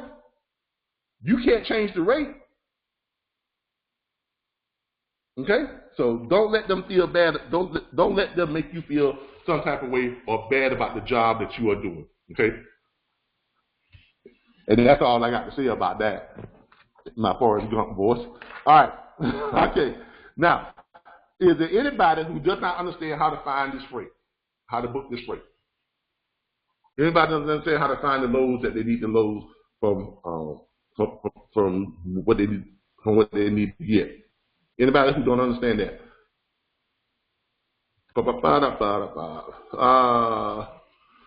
Michael says he had technical differences. He is back. Glad to have you back, Mike. Got that mic. Now you can hear us, right? Good. Got them ears on. All because I didn't provide him them. That's right, Tony. He got pissed off all because you didn't provide him the MC number. But the way you head that off, by the way we just said, you handle that by what? When you call up a broker, let them know that you are dispatcher, let them know that you are doing just some preliminary legwork, and you're going to call them back in 10 minutes if your carrier wants this load with the DOT number and the MC number. And if they start pressing you after that, you say, look, like I said, my carrier he doesn't even know if he wants that load yet, so we don't want you digging into their privacy if they don't want the load. Now, and then if you press after that, I just said, look, man, I know you're trying to steal my doggone carrier. You think I'm a fool? that's how I handle it now. Because I figure like, hey, he ain't gonna do business with you no way, so you might as well just piss him off. Because he's trying to piss me off. That's how I handle it. Okay? I handle it nice up front, give him a second nice rebuttal. That third time, all gloves are off. Because if he keeps pressing like that, he's pressing you for a reason. He's trying to steal your carrier. No ifs, ands, or buts about it. That's what he's trying to do. And you got to let him know. I wasn't born yesterday. Okay? Don't try me and I won't try you. You never heard that phrase? Don't come for me and I won't come for you. Yeah, that's how it is. All right. So, but sometimes you got to stand up for yourself. Sometimes you just hang up on them. Okay. Well, thank you very much. Appreciate you. Bye. Have a nice day. Click. Move on to the next one. All right. So, but that's how you find those loads. That's how you find that freight. That's how you keep them drivers moving. Okay. And remember, if you know where a driver's going, if you know where a load is going, you know when it drops off, then you know what? You know when the driver's going to be available for another load, right? You know where he's at. So what do? You go ahead and find him a load on a bike haul or find him a load going somewhere else and you keep him moving. Turn one load into two loads into four loads. That's how you do it. Okay? If you got somebody who's going out from home and they want to come back home, when you find them a load going out there, go ahead and start looking for them load coming back. That's the name of the game. Book them out, book them in. Keep them moving. You do that, you keep making money. All right. Any questions on finding those loads and teaching them how to, showing them, find those loads off of your carriers and finding them what they want, what their profile sheet says that they want. Okay. Miss Alice. No, not Alice. Who am I looking for? Is it Alice? The young lady I had you came over and we did your consultations here. We've called some of your, it's going to come to me in a second. But if you're on here, she has a very nice profile sheet. Okay? And if you can, send that to me so we can share that with everyone, so that they can, so that I can put it on put it in the back office so that they can access it. If you're on here, contact me or open up your mic or something, or send it to me on Facebook or something so that we can share it with everyone. Because you got a very great. I mean, her profile sheet is perfect. Okay, it's short, sweet, to the point. It covers everything. It's a good profile sheet for you to send out to your carriers along with your dispatch agreement. And she's got it in a package where she sends out the dispatch agreement, the profile sheet, introductory, paragraph and stuff, a nice closing paragraph. It is perfect. It's perfect. But the problem is, you're not going to just get people to sign up just by sending that to them. So make sure that when you send it to them, you follow up and you talk to them. Yes, Ms. Brown, that's you. Hey, that's me. Yes, that's you, I think. But yeah, your profile sheet, because it's Miss Hayes. Miss Hayes, that's what it is. Miss Haynes, she's here in Tallahassee. But Miss Brown, you got a nice one too. I think Miss Haynes, she's on Facebook. She calls herself, I think, Tiffany Smith or something like that. But anyway, did you look at my stuff yet? Yes, I did. I looked at it. So, but I get with you on it. But yeah, it looks great. Okay. So, all right.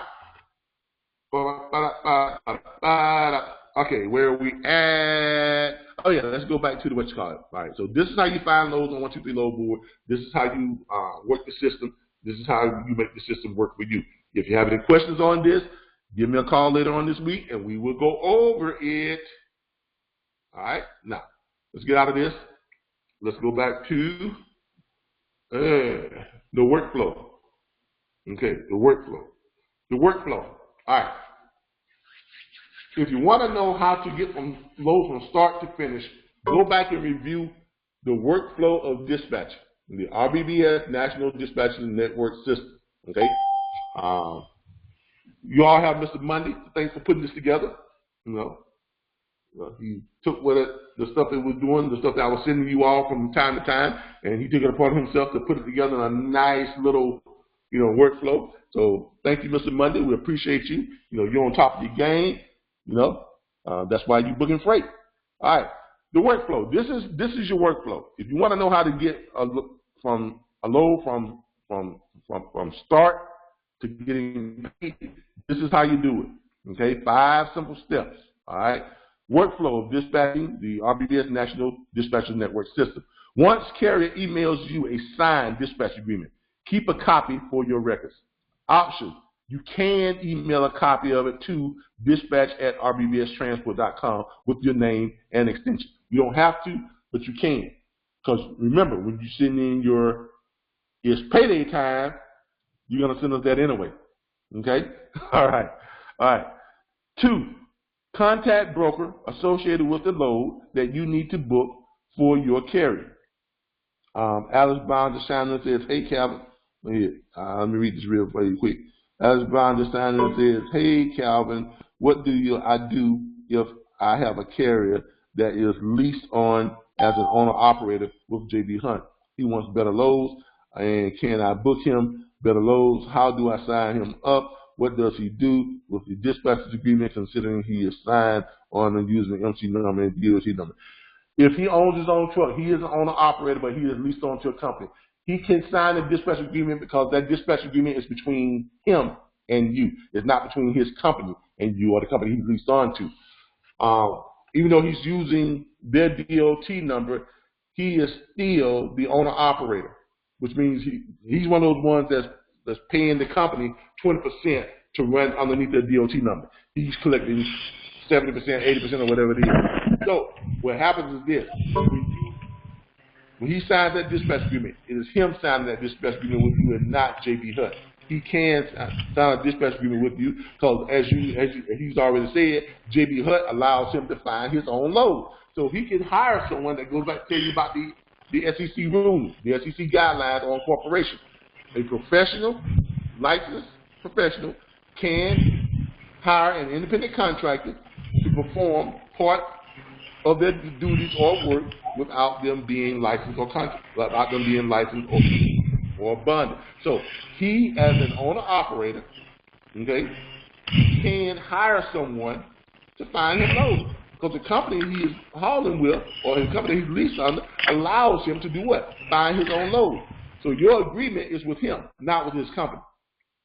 Not with the company not his company, because his company could be his own trucking company. Because when I was an owner-operator, I was leased on to Western Express, but my truck was still under what? RBBS Transport, LLC. When they cut me a check, they cut that check to RBBS Transport, LLC. And whatever dispatcher I was using to find me loads, I paid that dispatcher what? That 7% or 10% of my check, or what I got, of my cut. You understand? So that's how that works. All right? Cool. Brown says, how will he get paid when he's using their... What do you mean, how will he get paid? He's going to get paid by them. Look, he is going to get paid by them. If they're telling him that he is going... If they're paying him 80%, and he runs a load that pays what? That pays let's say he runs a load that pays $1,000. They say they're going to pay him 80%. When that load gets dropped, they're going to cut him a check for $800, right? His address is not associated with it. It doesn't matter. He's the owner-operator. He's hiring someone to find him loads. When the check gets cut, because look, if you run the load, right? If he runs the loads, all right, he sends in the BOL and the confirmation sheet. The confirmation sheet goes over from the broker. The broker sends the confirmation sheet, right? So y'all are making this more complicated than what it needs to be. The broker is sending over the confirmation sheet. The broker's confirmation sheet is to who? J.B. Hutt. That's who the confirmation sheet is to. J.B. Hutt. That confirmation sheet says $1,000. J.B. Hutt has a agreement or a contract with that owner operator to pay him 80% of that $1,000. Right? You have an agreement with that owner operator that he pays you 10% of what? His cut. So your agreement is with the owner operator, it's not with J.B. Hutt. J.B. Hutt gets the $1,000. J.B. Hutt gives him a check for $800. He gives us a check for what? $80. That means you get $40. We get $40. You understand that? Because he is an owner operator. He owns that truck. He is the owner of that truck. And J.B. Hutt allows him to find his own load. He can hire or contract anybody he wants to assist him in that in finding him good paying freight. And he is responsible for paying his contracted dispatcher, not J.B. Hutt. No, he doesn't pay J.B. Hutt. Oh, God. He doesn't pay J.B. Hutt. J.B. Hutt pays him. The check is going to, look, when you lease on to a company, like J.B., look, Western Express, J.B. Hutt, Warner, who else does it?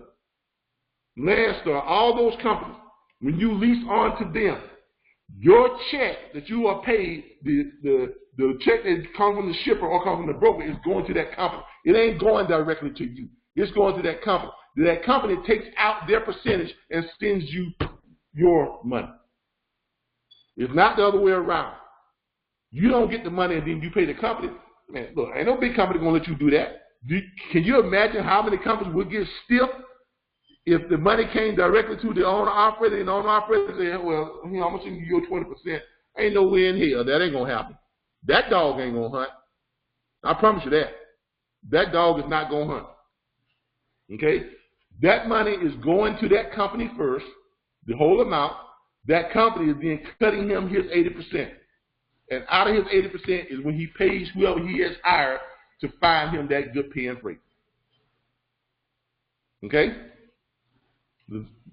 Does everyone get that now? All right? Don't overcomplicate this. You're overcomplicating it. Okay? Don't overcomplicate it. It's not that complicated. Okay? All right. All right.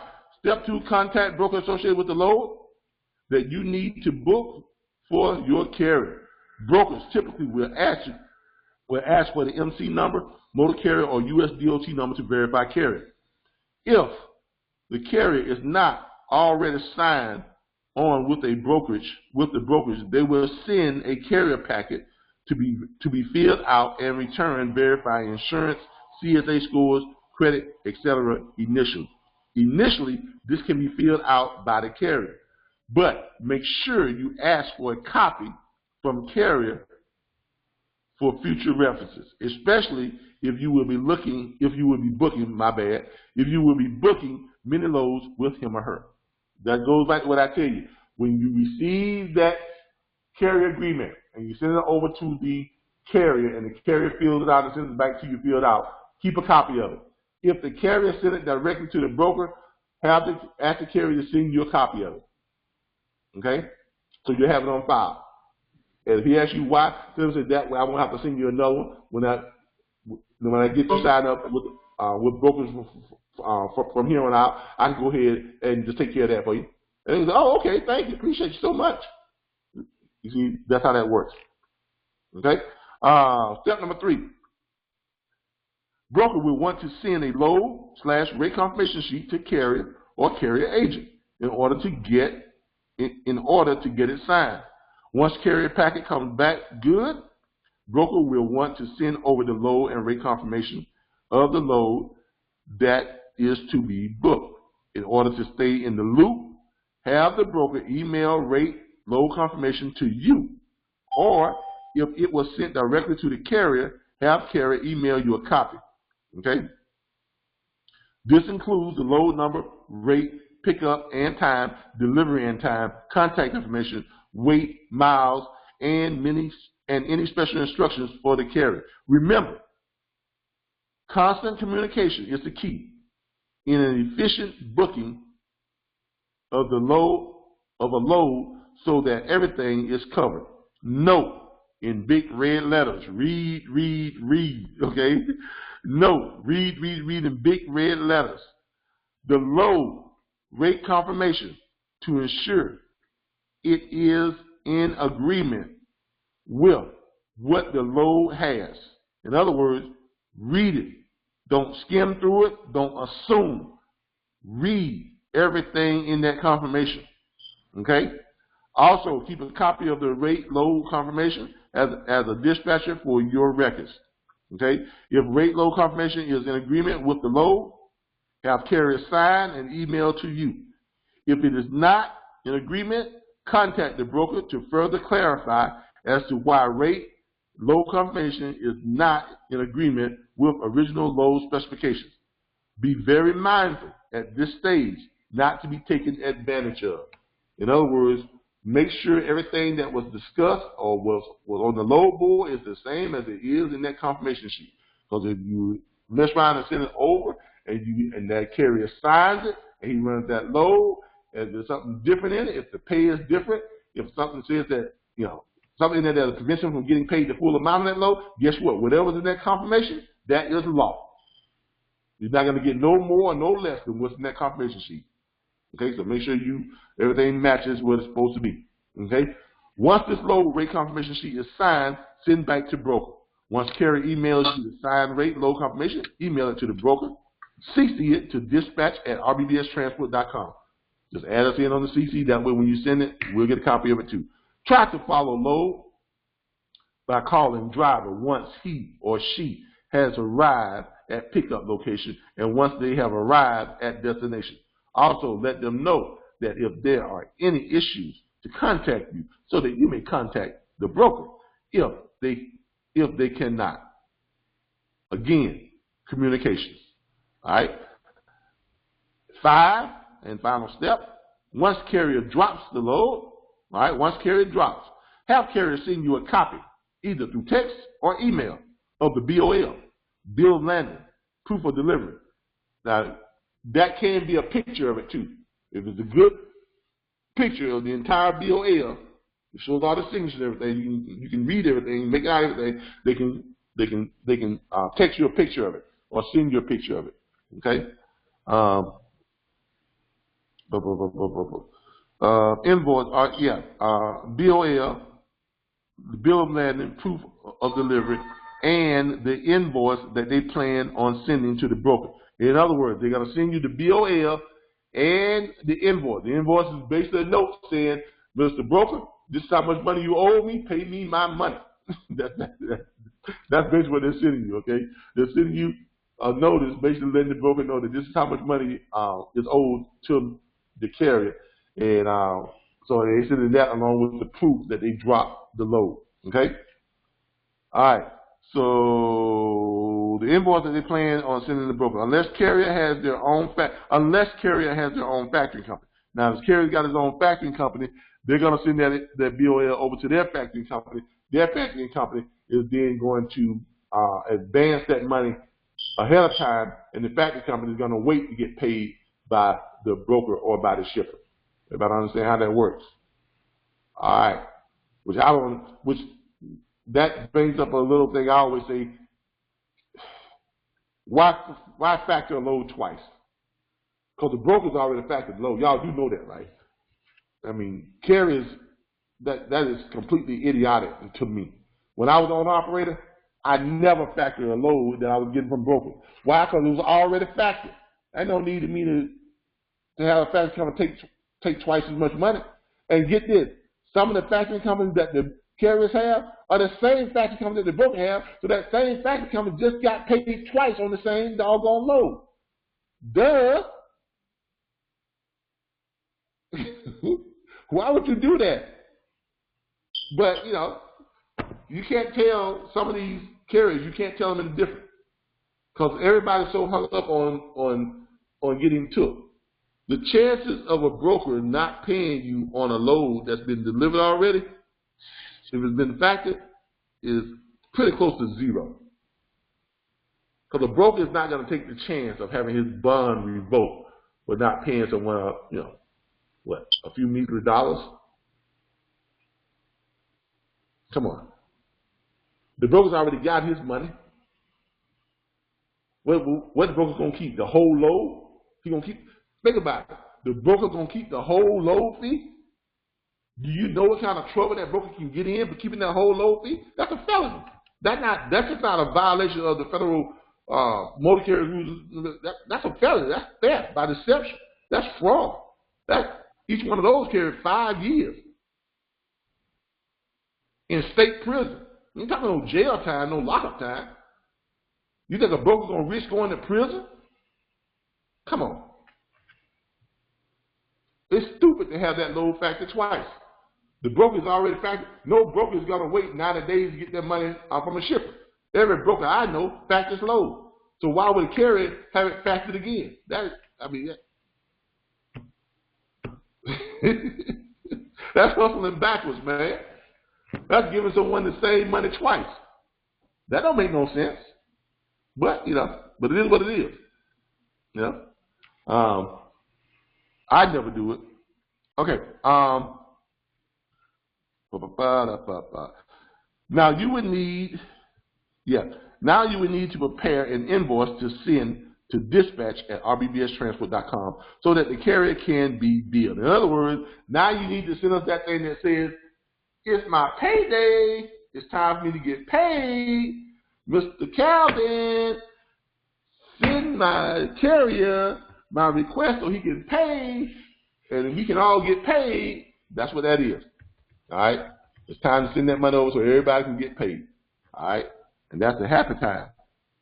You know, that's when you call up like Charles Monday, and we call up and he say, we making money. That's that Charles Money voice. We say, we making money. All right? It's time to get paid. All right. Be sure to include the email invoice to RBBS with information, full name, phone, and extensions. Okay?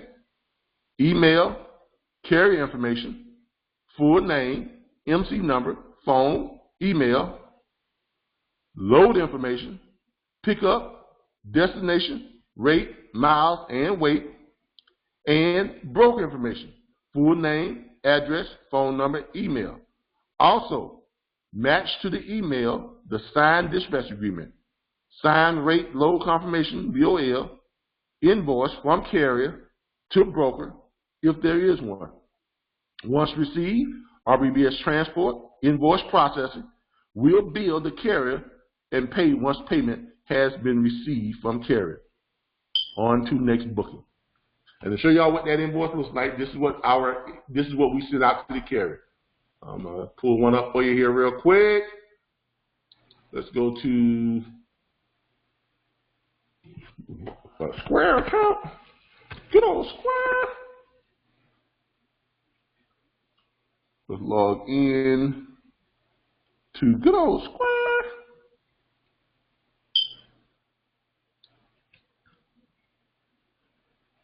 Show you what one of those invoices look like.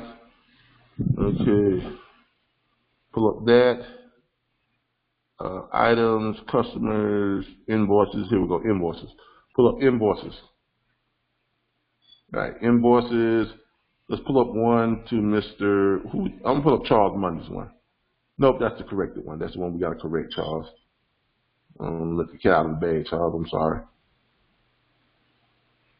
That's the one we gotta correct. Let's pull up the one that you sent. This one. All right, there we go. All right, this is what it looks like. Now, this guy's actually paid already, but we had to do a corrected invoice on it. But this is what it looks like. Let me show you what it looks like. Let's view it. Let's share it and view it here real quick. Copy and paste that. All right. Paste. Now, when we text them this and we email this, and this is what it looks like when they get it. When they get it, it looks just like this. All they got to do is put in their card information. See that right there? Billing information. All right. Put in their credit card information. They click right there where it says pay. Click that, and it pays. It goes right into our account. When we send them that, it basically reads like this. It says low invoice billing from RBBS National Dispatchers Network member Charles Monday. We send them the invoice in your name. So that is what? Your client. They are essentially paying who? You. But it is processed through us. There we go. Invoice number 0023, April 5th, 2018. Customer's information right there real quick. We're not going to get in a whole lot of that. Customer's information. We CC you on it. And it basically says our records indicate that you've completed a load that was provided to you via RBBS National Dispatchers Network member Charles Monday.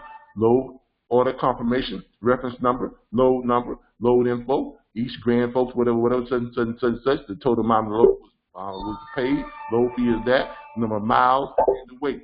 Per our dispatch agreement, 10% of the load fee is the agreed upon fee for the service, for this service.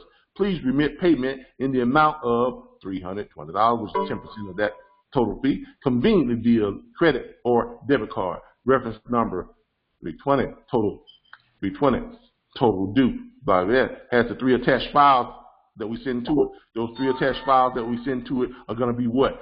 Your original dispatch agreement, showing that we have a dispatch agreement showing that you signed, you know that you understand what the fee is, you understand how it is to be paid, because all that is included in the dispatch agreement. So we send them a copy of it with confirmation sheet. We send them a copy of the confirmation sheet so that they can verify that this is the amount of money that they owe you, because the confirmation sheet shows that they got paid a certain amount of money, and we also receive 10% of that. And the BOL will show that you picked up and delivered that load and delivered it on time, and you acknowledge that you owe us that money. That's what we see. They click on it, they pay it, it goes right into our Square account. As soon as it hits our Square account, we click on it, we take half of it out, and we send you your Square payment the same way we received it. We send you a Square cash payment. When you get your Square cash payment, you can deposit your money into your bank account if you have attached to your Square app, or you can deposit it onto your Square card if you so choose to order one. Everybody's happy, everybody gets paid on time. All right, that's how that works. Start to finish. That's how you get a load from start to finish. All right. Let's open this up for questions, because other than that, that's about it. Now, what I do want y'all to do is this. I want y'all to go in here too and click on each one of these load boards, okay, and kind of review the stuff and view what's on there. Now, I do want to put this out there. Anybody, if you have loads, if you have load boards that you are currently signed up with that we don't already have, if you present your loads to us each week so that we can add them into our load list. We are now doing our load list where we're combining all the loads onto one list. I finally got it figured out with 1, 2, 3. So that now that if I get load list from Charles, if I get load list from Terrell, if I get load list from Alice, I can take all those loads, I can put them on one load sheet formatted, and we can present the whole load list to what you call it, to 1, 2, 3. Okay, and get them all on there. All right. So if you have loads, send them over so we can get them out to the network. Why? Because if your loads are out there and they go out to the network and your load gets booked, guess what? Guess what? Your load is going to produce for you 2.5% of the load fee, even though you didn't book it because it's your load and it got booked by someone within the network. If you have load boards that you are signed on to that we don't already have, and if that load board allows you to have multiple users, multiple people logged in at the same time, send over your login information so we can add it to what? Our back office. So that when one of our members books a load from your load board that you have, you're going to get what? 2.5%. Because they're using a load board that was supplied by you. These are just ways that we practice the what? The giveaway. Remember, this whole thing is set up on a giveaway. You get something, you give it to the network. The network uses it to make money. They drop you off a percentage of that. That's how you become, that's how you create independent wealth. Okay? That's how it's done. Okay? That's all part of the giveaway. An actual billionaire turned me on to that. Profound. I mean, it's literally just like a big boom went off inside my head. Like, wow, I got it. So this is how people go from zero to making $1 billion. So that's a lot of money. That's a shitload of money. Okay? And it always used to fascinate me how one person could amass that much wealth in one lifetime. Create a platform that generates that much wealth in one lifetime.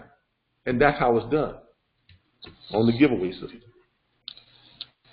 Okay? So, but anyway, that's that. All right, questions. Let's open it up to some questions. We have some questions. What y'all want to know? Come and talk to me. I really want to know your name. Come on now. Don't y'all make me sing. Don't y'all make me bring it to my Jodeci fit.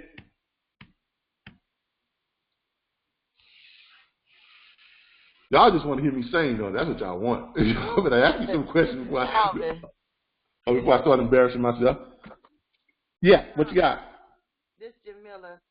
What is a hot shot load? What's that? A hot shot load. A hot shot load is load that I don't mess with. This is what a hot shot load is. A hot shot load is, I can show it to you better than I can tell you. This is a hot shot load. Hot shot load. Hot shot. Calvin, I can explain that to her. I mean, I can explain it to her, but I want to show it to her too. Hot shot. Okay. You seen those? I want to show it to her. Okay. Let me show it to everybody before we start. These are hot shots. Hot shots are trucks, regular trucks. With what I call wannabe truck drivers. Yeah, hot shots are regular trucks. Hot shots are regular trucks. These fifth wheel trucks, these regular trucks, and they have trailers. They can be a flatbed. They can be, a little short van type. They can be a little car hauler, but they don't haul anything over 26,000 pounds. Okay, they're gonna haul loads at less than 26,000 pounds. They're not gonna be able to haul the same type of loads that regular trucks haul. Now, is there a market out there for them? Yes, it is. Is it a big enough market for you to spend a lot of time in trying to find them freight? In my opinion, no. Because you're gonna spend a whole lot of time looking for a load that you're not going to be able to find for them. All right. So there's not a real big independent market for hot shots. What there is, though, is a big market for hot shots to actually go out and find loads that they contract with direct freight or with what they call dedicated freight, which means they got to put bids in on stuff and they get run the same loads all the time, or they're working for a company that goes out and pick up these boats or these RV trailers, and then they transport them from one location to another. But as for you as an independent dispatcher, it's not a real big move to sign on a lot of hot shots, because you're gonna wind up, looking for a freight form, and it's just not a big enough market out there for it. You got you got more than enough reefers, dry vans, and flatbeds. That's your market. All right. If anybody else got any questions, we need to make this quick because we're coming up close on our 1 o'clock time. So we have this spot from 10 until 1. So we're approaching our 1 o'clock time. So, any other questions, real quick? You got me. I'm good. I'm muting my phone back. Thank you. All right, great. Anybody any other questions, real quick? What about finding them contracts? Yeah, we just talked about that, Sharita. Like I say, if you want to see, here's the thing. Why would you want to spin your wheels?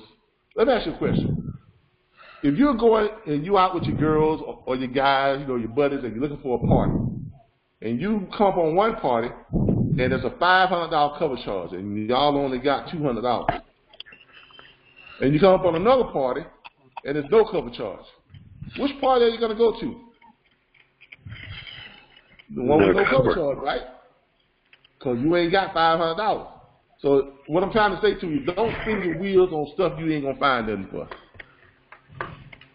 Okay, just don't do it. Because time is money. The time you spent looking for hot shot loads, you could have done booked 4 or 5 regular loads. So why spin your wheels looking for hot shot loads when there's a low percentage that you're gonna find loads for that hot shot driver? All right. Okay, we're gonna have to go. Yeah, go ahead. Hi. What is orientation? What day? No, orientation is on Monday, 5:30 p.m. 5:30. Okay. Yeah, 5:30 p.m. That's orientation. This is Brenda. So okay. My first time. This is operational training. Every Saturday, 10:15. All right.